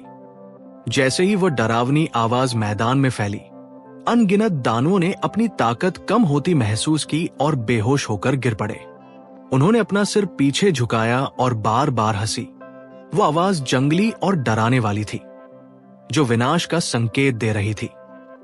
तेज माधवी शराब का एक बर्तन पकड़कर उन्होंने उसे खूब पिया और उसे अपनी ठुड्डी से नीचे गिरने दिया, क्योंकि वे उस शोर के बीच नाचने लगी थी। उनके दांत चमक रहे थे, उनका शरीर खुला था और पसीने और खून से चमक रहा था। उनके चारों ओर देवी के अन्य भयंकर रूप दिखाई दिए। वे सभी शराब पी रहे थे और जंगली तरीके से नाच रहे थे, जिससे देवताओं और गणों की ओर से उठने वाला शोर और बढ़ गया। हर देवता, हर गण, शिव की ओर के हर बहादुर योद्धा ने अपने अंदर खुशी महसूस की और अपनी जीत की दहाड़ के साथ उन्हें जवाब दिया। शंखचूड़ ने डरावनी देवी को आते देखा और बिना किसी हिचकिचाहट के अपने शानदार वाहन को सीधे उनकी ओर बढ़ा दिया। उसके दानव योद्धा काली को देखकर कांप रहे थे, लेकिन उनके राजा ने शांत शब्द कहे, जिससे उनका डर भाग गया और वे नए साहस से भर गए। काली ने अपना हाथ उठाया और उसकी ओर एक जलती हुई आग फेंकी, जिसकी लपटें इतनी ऊंची उठ रही थी जैसे वे समय के अंत में ब्रह्मांड को खत्म कर देंगी। शंखचूड़ धीरे से मुस्कुराया। उसने शक्तिशाली वैष्णव हथियार को याद किया और तुरंत उसकी आग को ऐसे बुझा दिया जैसे वह एक चिंगारी से ज्यादा कुछ न हो। हार न मानते हुए काली ने भयंकर नारायणास्त्र को दुष्ट दानव की ओर घुमाकर भेजा। उस हथियार ने उसके घमंड को महसूस किया और वो और भी चमकने और गर्म होने लगा और उसकी ओर अंतिम आग की तरह बढ़ा। उसकी असहनीय चमक देखकर शंखचूड़ एक छड़ी की तरह जमीन पर गिर गया और बार बार प्रणाम किया। जैसे ही उसने उसकी विनम्रता देखी, नारायणास्त्र शांति से वापस लौट आया। काली ने फिर पवित्र मंत्र पढ़े और शक्तिशाली ब्रह्मास्त्र छोड़ा, जिसकी चमक ने आसमान को भर दिया। एक बार फिर शंखचूड़ सम्मान में जमीन पर गिर गया और हथियार ने उसे छोड़ दिया। दानव राजा के अंदर अब गुस्सा भड़क उठा। उसने पूरी ताकत से अपना बड़ा धनुष खींचा और सीधे देवी की ओर ईश्वरीय हथियारों का तूफान छोड़ा। काली और जोर से हंसी, अपना विशाल मुंह खोला और उन सभी हथियारों को एक साथ निगल लिया, जिससे देखने वाले दानव डर गए। शंखचूड़ ने उनकी ओर 100 योजन लंबा एक विशाल भाला फेंका, लेकिन काली ने अपने ईश्वरीय हथियारों का एक चमकता जाल फैलाया और उसे छूने से पहले ही 100 टुकड़ों में तोड़ दिया। उसने फिर से वैष्णवास्त्र की कोशिश की, फिर भी उन्होंने सर्वोच्च माहेश्वर हथियार से उसे आसानी से रोक दिया। बहुत लंबे समय तक वे दोनों लड़ते रहे, एक दूसरे पर वार करते रहे, जबकि देवता और दानव चुपचाप हैरानी से देखते रहे। अंत में काली का गुस्सा विनाशक की तरह जल उठा। अपने गुस्से में उन्होंने कभी न चूकने वाले पाशुपत तीर को पकड़ा, उसे शक्तिशाली मंत्रों से पवित्र किया और उसे छोड़ने के लिए तैयार हो गई। तभी आसमान से एक साफ और अदृश्य आवाज गूंजी, जिसने उन्हें शंखचूड़ के खिलाफ उस भयानक हथियार को न छोड़ने की चेतावनी दी, क्योंकि हालांकि वह तीर कभी नहीं चुकता था, लेकिन वो उसकी मौत नहीं लाएगा। उस आवाज ने उनसे बहादुर राजा को हराने का दूसरा रास्ता खोजने को कहा। यह सुनकर भद्रकाली ने तीर नीचे कर लिया और रुक गई। इसके बजाय तेज भूख से प्रेरित होकर वे आगे बढ़ी और पलों में पूरे 1 करोड़ दानवों को खा गई। उनके शरीर उनके खुले मुंह में गायब हो गए। लड़ाई खत्म करने के लिए वो सीधे शंखचूड़ की ओर झपटी। उसने भयानक रौद्र हथियार से जवाब दिया, फिर गर्मियों की धूप जैसी तेज धार वाली एक जलती हुई तलवार फेंकी। काली ने उसे नीचे आते देखा, अपने गुस्से में अपना मुंह और भी चौड़ा किया और तलवार को पूरा निगल लिया, जबकि वो हैरानी से देखता रहा। हर दूसरा ईश्वरीय हथियार जो उसने भेजा, उन्होंने उसे उसके पास पहुंचने से पहले ही सैकड़ों टुकड़ों में तोड़ दिया। वो उसे पूरा खाने के लिए फिर से आगे बढ़ी, लेकिन शंखचूड़, जो हर जादुई शक्ति का मालिक था, बस नजरों से ओझल हो गया। उसके वहां होने का पता न चलने पर काली ने अपने मुक्के के एक शक्तिशाली वार से उसके सुंदर रथ के टुकड़े टुकड़े कर दिए और उसी वार में उसके सारथी को भी मार दिया। शंखचूड़ एक पल में फिर से दिखाई दिया और उसकी ओर एक चमकता हुआ चक्र फेंका, जो दुनिया को खत्म करने वाली आग जैसा चमक रहा था। काली ने उसे अपने बाएं हाथ से खेल खेल में पकड़ लिया और उसे मिठाई की तरह अपने मुंह में डाल लिया। हद से ज्यादा गुस्से में आकर उन्होंने अपनी बंद मुट्ठी से उस पर एक जबरदस्त वार किया। वो शक्तिशाली दानव हवा में तेजी से घूमा और कुछ समय के लिए अपनी सुध बुध खो दी। जब वह ठीक हुआ तो वह मजबूती से खड़ा हो गया। फिर भी गहरे सम्मान के कारण उसने उनके खिलाफ अपने हाथ उठाने से मना कर दिया, क्योंकि वो उन्हें मां के रूप में देख रहा था। हालांकि काली ने उसे अपनी ताकतवर पकड़ में लिया, उसे बार बार अपने सिर के ऊपर घुमाया और फिर उसे जमीन पर दे मारा। हर बार जब उसे उठाया जाता और नीचे फेंका जाता, शंखचूड़ शांति से उनके सामने झुक जाता। उसका मन उस बड़ी लड़ाई के बीच भी शांत और प्रसन्न था। वह एक बार फिर उठा, एक और चमकते रत्नों वाले वाहन पर सवार हुआ और आगे बढ़ने के लिए तैयार हो गया। इसी बीच काली ने, जो अब भी भूखी थी, दानवों के घावों से बहने वाला गर्म खून खूब पिया। फिर से आसमान से अदृश्य आवाज आई, जिसमें उन्हें बताया गया कि मैदान में अब भी 1 लाख घमंडी दानव सरदार दहाड़ रहे हैं। उसने उन्हें खाने का हुक्म दिया, लेकिन उनके राजा को मारने की कोशिश न करने को कहा, क्योंकि शंखचूड़ उनके हाथों नहीं मर सकता था। उस आवाज को मानते हुए काली बाकी योद्धाओं की ओर मुड़ी, उनका मांस फाड़ा और उनका खून तब तक पिया जब तक वे संतुष्ट नहीं हो गई। तभी महान भद्रकाली शिव के पास वापस लौटीं और उस भयंकर मुकाबले में जो कुछ भी हुआ था, उसका हर एक हिस्सा उन्हें बताया। जब व्यास ने कहानी का ये हिस्सा सुना तो उनके अंदर और जानने की इच्छा जगी। उन्होंने पूछा कि काली की बात सुनकर महान ईशान ने क्या कहा और क्या किया। सनत कुमार मुस्कुराए और कहानी आगे बढ़ाई। ईश्वरीय खेलों के स्वामी सर्वोच्च शंकर काली की बात खत्म होने पर खूब हंसे। उन्होंने उन्हें सच्ची समझदारी से भरे कोमल शब्दों से तसल्ली दी। फिर आसमान की उस आवाज को याद करते हुए शिव ने खुद युद्ध में उतरने का फैसला किया। वे अपने विशाल बैल पर सवार हुए।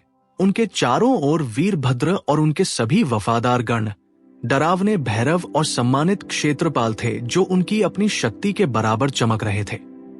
जैसे ही वे युद्ध के मैदान में पहुंचे, महेश ने एक सर्वोच्च योद्धा का शानदार रूप धारण किया, जो शरीर धारण किए हुए विनाशक की तरह चमक रहा था। शंखचूड़ ने अपने वाहन से नीचे देखा, शिव को आते देखा और तुरंत नीचे उतर गया। बहुत गहरी भक्ति के साथ उसने अपना सिर जमीन पर झुकाया और पूरी तरह से प्रणाम किया, जैसे एक सीधी छड़ी सम्मान में गिरती है। इस विनम्र अभिवादन के बाद वो वापस अपने वाहन पर चढ़ा, फुर्ती से अपने धनुष और तीर तैयार किए और लड़ने के लिए तैयार हो गया। शिव और दानव राजा के बीच का मुकाबला पूरे 100 साल तक चला। दोनों ने एक दूसरे पर मानसूनी बादलों की तरह भयंकर तीरों की बौछार की जो अंतहीन बारिश कर रहे थे।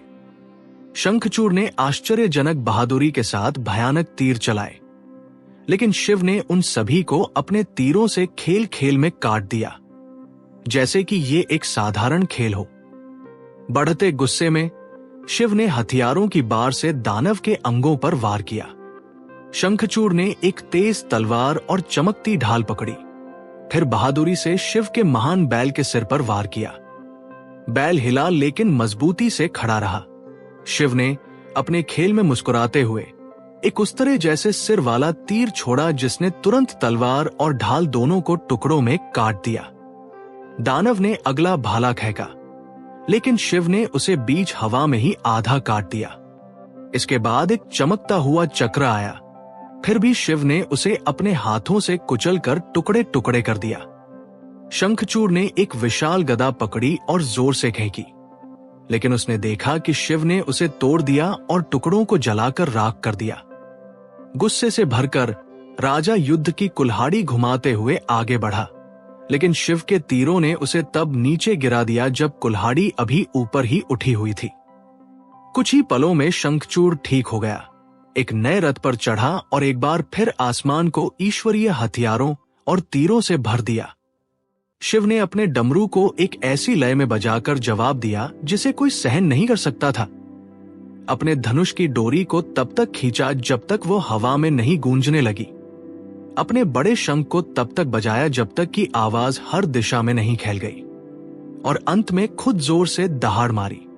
उस दहाड़ ने हर असुर को डरा दिया, विशाल युद्ध हाथियों का सारा घमंड खत्म कर दिया, और ऐसा लगा जैसे जमीन को आसमान की ओर उठा दिया हो। महाकाल ने ऐसी गड़गड़ाहट के साथ तालियां बजाई जिसने पहले के हर शोर को डुबो दिया। क्षेत्रपाल डरावने गहरे स्वर में हंसे और भैरव ने अपनी भयानक दहाड़ और जोर दी। गणों के बीच हर तरफ से वीरों की आवाजें उठीं जब तक कि पूरा युद्ध का मैदान उन कठोर और डरावनी आवाजों से नहीं हिल गया जिन्होंने हर दानव के दिल में दहशत भर दी। उस असहनीय शोर को सुनकर शंखचूड़ और भी ज्यादा गुस्से से जल उठा। शिव ने उसे शांति से पुकारा और उस दुष्ट आत्मा वाले से कहा कि वो खड़ा रहे और उनका सामना करे। देवताओं और गणों ने खुशी में जीत की आवाजें लगाई। शंखचूड़ पास आया और आग की लपटों वाला एक भाला फेंका, जो अंतिम संस्कार की आग की तरह चमक रहा और भड़क रहा था। जैसे ही वो शिव की ओर बढ़ा, एक क्षेत्रपाल ने अपना मुंह खोला और एक जलती हुई मशाल जैसी सांस छोड़ी जिसने उस पूरे भाले को निगल लिया। बड़ी लड़ाई फिर से भड़क उठी, जिससे स्वर्ग और पृथ्वी, पहाड़, महासागर और सारा पानी जोर जोर से कांपने लगा। शिव ने अपने तीरों से हर तीर का जवाब दिया, सैकड़ों के साथ हजारों को काट दिया। अचानक गुस्से में उन्होंने अपना त्रिशूल शंखचूड़ के शरीर में गहराई तक उतार दिया। उस वार ने दानव को सुध बुध खोने पर मजबूर कर दिया और वो तुरंत गिर पड़ा। फिर भी जल्द ही वह फिर से उठा और नए तीरों से शिव पर हर जगह वार किया। अचानक उसकी 10,000 भुजाएं निकल आई और उसने शिव को चक्रों के तूफान से ढक दिया। दुर्गा के पति शिव ने, जो हर कठिनाई को दूर करते हैं, गुस्से में एक असाधारण प्रदर्शन करते हुए हर चक्र को सही निशाने वाले तीरों से काट दिया। शंखचूड़ ने एक गदा पकड़ी और शिव को कुचलने के लिए अपनी विशाल सेना के साथ आगे बढ़ा, लेकिन जैसे ही गदा नीचे आई, शिव की तेज तलवार ने उसे साफ काट दिया। अब वास्तव में क्रोधित होकर दानव ने एक चमकता हुआ भाला पकड़ा जिसे कोई सहन नहीं कर सकता था और साहसपूर्वक आगे बढ़ा। शिव ने त्रिशूल के एक शक्तिशाली प्रहार से सीधे उसकी छाती में वार किया। त्रिशूल ने बहादुर राजा के दिल को चीर दिया और उस घाव से अचानक एक चमकता हुआ जीव निकला जो शिव को रुकने के लिए पुकार रहा था। जैसे ही वह चमकता हुआ रूप बाहर निकला, वह जोर से हंसा और एक भयानक चमकती तलवार के साथ फुर्ती से शंखचूड़ का सिर काट दिया, जिससे उसका शरीर जमीन पर गिर पड़ा। तुरंत ही काली आगे बढ़ी, अनगिनत असुरों के सिर अपने तेज दांतों से फाड़ दिए और उन्हें पूरा निगल लिया। क्षेत्रपालों ने अपने गुस्से में कई दैत्यों को जिंदा निगल लिया। भैरवों ने अपने हथियारों से दूसरों को लहूलुहान कर दिया। वीरभद्र ने समझदारी से दुश्मनों की लहरों को खत्म कर दिया और नंदीश्वर ने और भी बहुतों को कुचल दिया। बहादुर गण बिना रुके लड़े, गुस्से में उन दैत्यों और असुरों का सफाया कर दिया जिन्होंने कभी देवताओं पर काबू पा लिया था। इस तरह शंखचूड़ की विशाल सेना के लगभग सभी लोग मैदान में मारे गए, जबकि बाकी बचे बहादुर योद्धा बहुत ज्यादा डर के मारे मुड़कर हर दिशा में भाग गए। सनत कुमार ने कहानी जारी रखी और कहा, शक्तिशाली दानव नेता शंखचूड़ ने युद्ध के मैदान में चारों ओर देखा और पाया कि उसकी विशाल सेना का ज्यादातर हिस्सा खत्म हो चुका है। उसके कई सबसे बहादुर योद्धा, जिन्हें वो अपनी जान से भी ज्यादा प्यार करता था, अब मरे पड़े थे। उसके अंदर एक जलता हुआ गुस्सा उठा। वो भगवान शिव की ओर मुड़ा और जोर से चिल्लाया, मजबूती से खड़े रहो, मैं यहां हूं, तुम्हारे ठीक सामने। तुम अपनी सेनाओं को मेरे सैनिकों को मारने क्यों दे रहे हो? अगर तुम लड़ना चाहते हो तो सीधे मुझसे लड़ो। इन चुनौतीपूर्ण शब्दों के साथ दानवों के शक्तिशाली राजा ने अंतिम मुकाबले के लिए खुद को तैयार किया। दृढ़ संकल्प से भरकर वह सीधे शिव की ओर बढ़ा। जैसे ही वो आगे बढ़ा, उसने महान भगवान रुद्र पर एक के बाद एक ईश्वरीय हथियार छोड़े। उसके धनुष से तीर ऐसे बरसे जैसे काले बादलों से भारी बारिश गिरती है। उसने हर तरह के डरावने जादू रचे और सभी को भ्रमित करने के लिए डरावने दृश्य दिखाए। लेकिन देवताओं या शिव के वफादार गणों में से कोई भी इन चालों में नहीं फंसा। वे मजबूत और निडर बने रहे, ये देखकर कि उसका जादू फेल हो गया है। भगवान शिव खेल खेल में मुस्कुराए और अपना सर्वोच्च माहेश्वर हथियार छोड़ा। इस ईश्वरीय और विशाल शक्ति ने तुरंत शंखचूड़ द्वारा बनाई गई हर माया को तोड़ दिया। सारी जादुई ऊर्जा एक पल में गायब हो गई और दानव द्वारा फेंके गए शक्तिशाली ईश्वरीय हथियारों ने भी अपनी ताकत पूरी तरह खो दी। अब लड़ाई खत्म करने के लिए बेहद ताकतवर भगवान महेश ने अचानक अपना त्रिशूल पकड़ लिया। वह हथियार भयानक ऊर्जा के साथ चमक रहा था और कोई भी उसके सामने खड़ा नहीं हो सकता था। जैसे ही शिव ने उसे फेंकने के लिए अपना हाथ उठाया, आसमान से एक साफ आवाज आई जिसने उन्हें रोक दिया। उस अदृश्य आवाज ने धीरे से कहा, हे शंकर, कृपया इस विनती को सुने और अभी त्रिशूल न फेंके। आप एक ही पल में पूरे ब्रह्मांड को नष्ट करने के लिए काफी शक्तिशाली हैं। इसलिए इसमें कोई सवाल ही नहीं कि शंखचूड़ जैसा एक दानव आपको परेशान कर सकता है, लेकिन आपको हमेशा वेदों के पवित्र नियमों का पालन करना चाहिए। जब तक वह अपनी बाजू पर भगवान हरि का सर्वोच्च रक्षा कवच पहनता है और जब तक उसकी पत्नी उसके प्रति पूरी तरह वफादार रहती है, शंखचूड़ बूढ़ा नहीं हो सकता या मर नहीं सकता। ये शब्द खुद ब्रह्मा ने कहे थे और इन्हें तोड़ा नहीं जा सकता। आसमान से ये ईश्वरीय संदेश सुनकर भगवान शिव ने भी सहमति में सिर हिलाया और अपना त्रिशूल नीचे कर लिया। शिव की इच्छा को मानते हुए खुद भगवान विष्णु ने वहां जाने का फैसला किया। सभी मायाओं के स्वामी ने एक बूढ़े ब्राह्मण का रूप लिया और युद्ध के मैदान के बीच में धीरे धीरे शंखचूड़ के पास पहुंचे। बूढ़े ब्राह्मण ने धीरे से कहा, हे दानवों के महान राजा, मैं आपसे भिक्षा मांगने आया हूं। कृपया मुझे वह दे जो मैं मांगूं। मैं आपको अपनी बात तभी बताऊंगा जब आप उसे देने का वादा करेंगे। शंखचूड़, जिसका चेहरा दया से खिल उठा और जिसकी आंखें गर्मजोशी से चमक रही थी, तुरंत सहमत हो गया।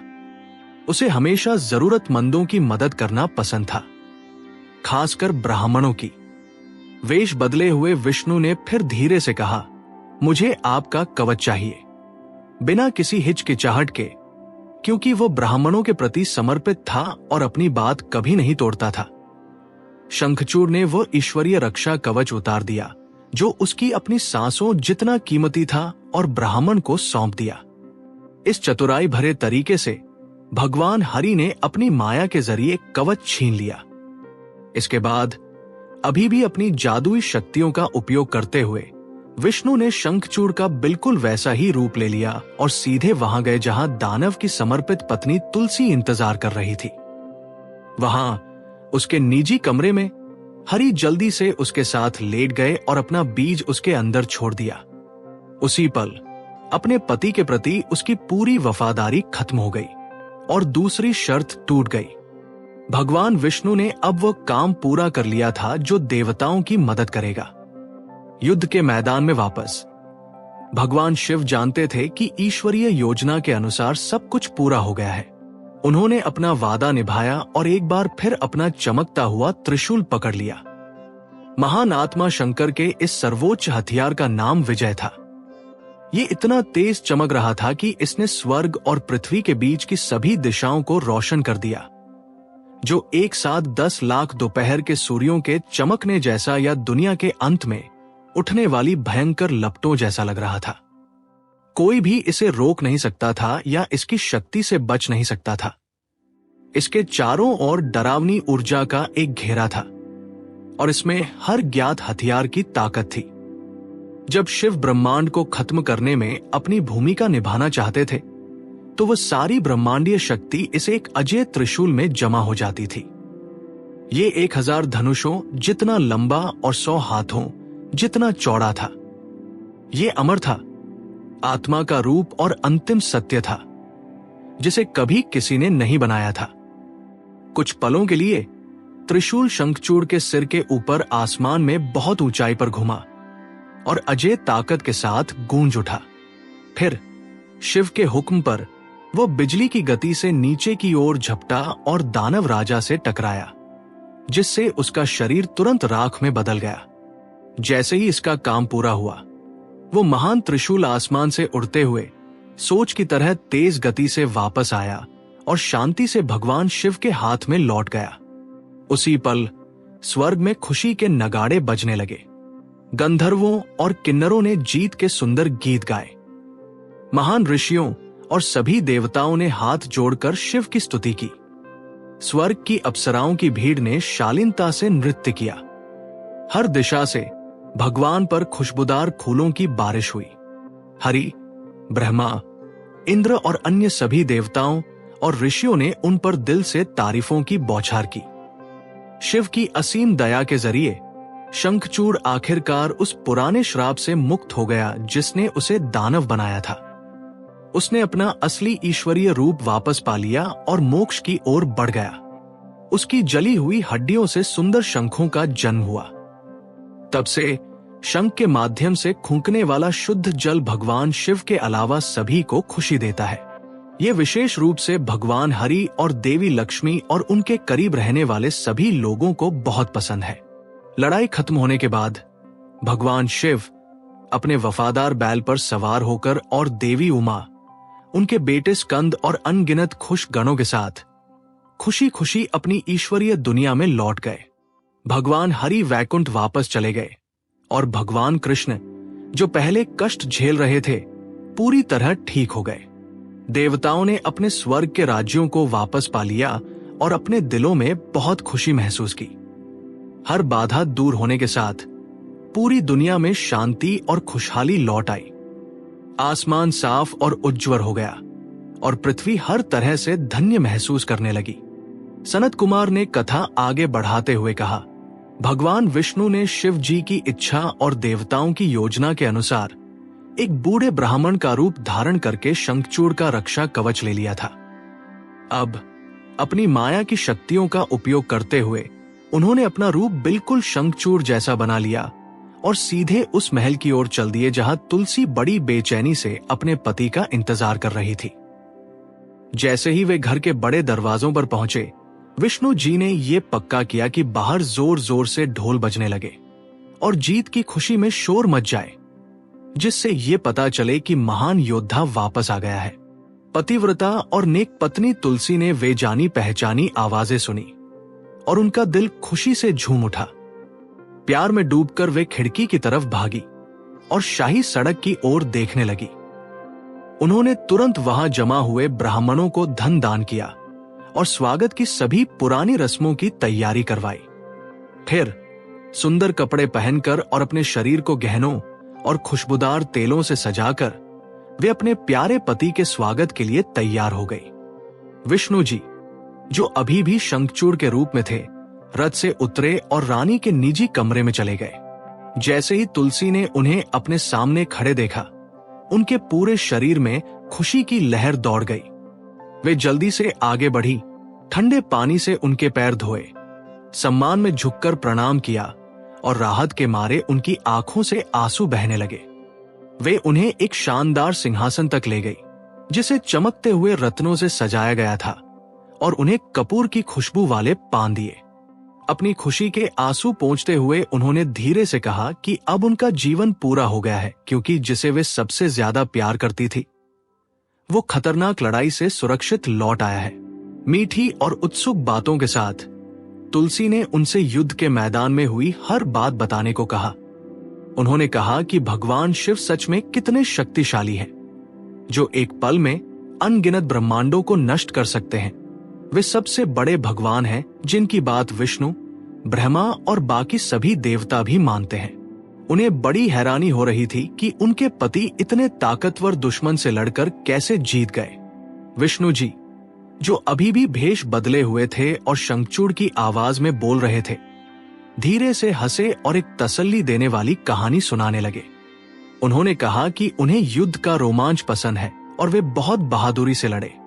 एक बहुत बड़ा युद्ध छिड़ गया था, जिसमें देवताओं और दानवों के बीच भयंकर लड़ाई हुई। पहले दानव हार रहे थे, लेकिन फिर वे खुद लड़ाई में कूदे और घमंडी देवताओं को हरा दिया। हारकर देवता शिव जी के पास मदद के लिए भागे और जल्द ही खुद शिव जी युद्ध में शामिल हो गए।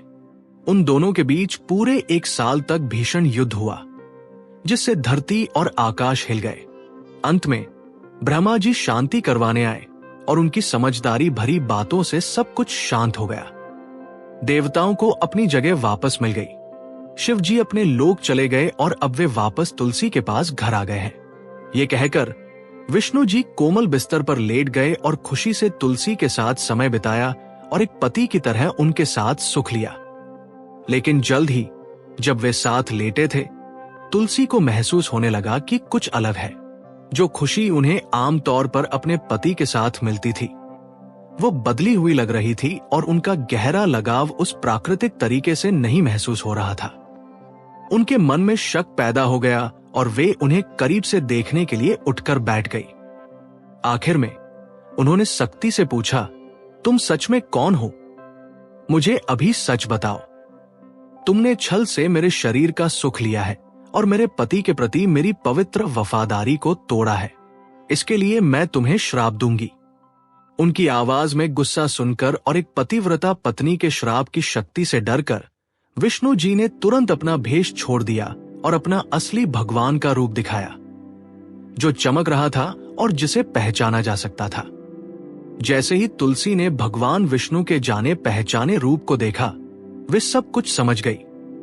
उनके अंदर गुस्सा और दुख भर गया, क्योंकि शंखचूड़ के प्रति उनकी वफादारी टूट चुकी थी, जिसका मतलब था कि अब उनके पति युद्ध में जरूर मारे जाएंगे। दुख से कांपती आवाज में उन्होंने विष्णु जी को श्राप दिया कि क्योंकि उन्होंने बिना दया के काम किया है और उनका दिल पत्थर जैसा कठोर है और उन्होंने दूसरों के भले के लिए एक वफादार पत्नी को धोखा दिया है, इसलिए वे खुद भी पत्थर बन जाएंगे। उन्होंने कहा कि जो लोग उन्हें दया का सागर कहते हैं वे जरूर गलती पर हैं, क्योंकि उन्होंने एक निर्दोष भक्त की मौत का कारण बनाया जिसने कोई गलती नहीं की थी। तुलसी फूट फूट कर रोने लगी और अपने खोए हुए पति और टूटे हुए वचन के लिए बार बार विलाप करने लगी। भगवान विष्णु ने उनका दुख देखा और उस समय की गंभीरता को समझते हुए महान शिव जी को याद किया, जो दुनिया का मार्गदर्शन करते हैं। अपने भक्तों के प्रति प्रेम से भरे हुए शिव जी अचानक उनके सामने प्रकट हो गए। विष्णु जी ने सम्मान में सिर झुकाया और शिव जी ने दुखी तुलसी और परेशान विष्णु दोनों को दया से देखा। अपनी कोमल बुद्धि से उन्होंने उन्हें तसल्ली देना और आगे क्या होगा ये समझाना शुरू किया। शिव जी ने तुलसी से बड़ी कोमलता से बात की और उनसे कहा कि वे अब और न रोए, क्योंकि हर कोई अपने पिछले कामों का फल भोगता है और जीवन के इस चक्र में सुख या दुख पर किसी और का बस नहीं चलता। उन्होंने वादा किया कि उनका दर्द जल्द ही एक सुंदर रूप ले लेगा। अपने पिछले जन्मों में की गई कठिन तपस्या के कारण अब वे अपना मानव शरीर छोड़ देंगी और एक दिव्य रूप धारण करेंगी। उसके बाद से वे विष्णु जी के साथ उनके स्वर्ग लोक में खुशी खुशी रहेंगी, जैसे देवी रमा हमेशा उनके साथ रहती है। जो शरीर वे पीछे छोड़ेंगी वो भारत की भूमि पर गंडकी नाम की एक पवित्र नदी बन जाएगा। शिव जी ने आगे कहा कि तुलसी अपने नाम का एक पवित्र पौधा बन जाएंगी, जो देवताओं को चढ़ाया जाने वाला सबसे प्यारा फूल होगा और स्वर्ग, धरती और पाताल में हमेशा विष्णु जी के पास रहेगा। वैकुंठ में वे उस पौधे की देवी के रूप में अपना दिव्य रूप रखेंगी और हरि के साथ प्रेम के पल बिताएंगी। वे पवित्र गंडकी नदी का हिस्सा भी बनेंगी और उनका विवाह विशाल खारे समुद्र से होगा। तुलसी के शक्तिशाली श्राप के कारण विष्णु जी गंडकी नदी के किनारे पत्थर का रूप धारण करेंगे। वहां अनगिनत नुकीले कीड़े उन पत्थरों में छेद करेंगे, जिससे उनके अंदर सुंदर निशान और चक्र बनेंगे। इन खास पत्थरों को शालग्राम कहा जाएगा और जो भी इनकी पूजा करेगा उसे बहुत आशीर्वाद मिलेगा। उन निशानों और चक्रों के आधार पर लोग अलग अलग दिव्य रूपों को पहचानेंगे, खासकर लक्ष्मी नारायण को। शालग्राम हमेशा विष्णु और तुलसी के मिलन को दिखाएगा और भक्तों को बहुत पुण्य देगा। शिव जी ने कुछ जरूरी नियम भी समझाए। जो कोई भी शालग्राम पर रखी तुलसी की पत्ती को बिना सोचे समझे उठाएगा, उसे अगले जन्म में अपने साथी से अलग होना पड़ेगा, और जो तुलसी की पत्तियों को बिना सम्मान के नुकसान पहुंचाएगा उसके साथ भी ऐसा ही होगा। लेकिन शालग्राम पत्थर, तुलसी की पत्तियां और शंख को साथ रखने से इंसान बुद्धि से भर जाएगा और हरि का बहुत प्यारा बनेगा। तुलसी के भविष्य और तुलसी के पौधे और शालग्राम पत्थरों के महत्व को बताने के बाद शिव जी ने उनकी ओर देखकर मुस्कुराया, जिससे उनके मन को शांति मिली और फिर वे वापस अपने लोक चले गए। दयालु भगवान शिव की ये तसल्ली भरी बातें सुनकर तुलसी का दुख कम हो गया। उन्होंने शांति से अपना मानव शरीर त्याग दिया और एक चमकते हुए दिव्य रूप में प्रकट हुई। विष्णु जी के साथ उन्होंने वैकुंठ के शानदार लोक की यात्रा की। उन्होंने जो शरीर पीछे छोड़ा था वो पवित्र गंडकी नदी के रूप में बहने लगा और इसके किनारों पर भगवान विष्णु पवित्र पत्थर बन गए, जो दुनिया को आशीर्वाद देते हैं। नदी के पानी से धुले हुए पत्थर विशेष रूप से शुद्ध और शक्तिशाली बन गए, जबकि सूखे मैदान पर रहने वाले पत्थरों में कम आशीर्वाद रहा। इस तरह सब कुछ ईश्वर की बड़ी योजना के अनुसार हुआ, जिसने दुख को हमेशा रहने वाली कृपा और भक्ति में बदल दिया। भक्तजनों, यदि महादेव की ये पावन कथा आपके हृदय को छू गई हो तो इस वीडियो को लाइक करें। ऐसी ही दिव्य कथाओं से जुड़े रहने के लिए हमारे चैनल को सब्सक्राइब अवश्य करें। महादेव आपकी सभी मनोकामनाएं पूर्ण करें। हर हर महादेव।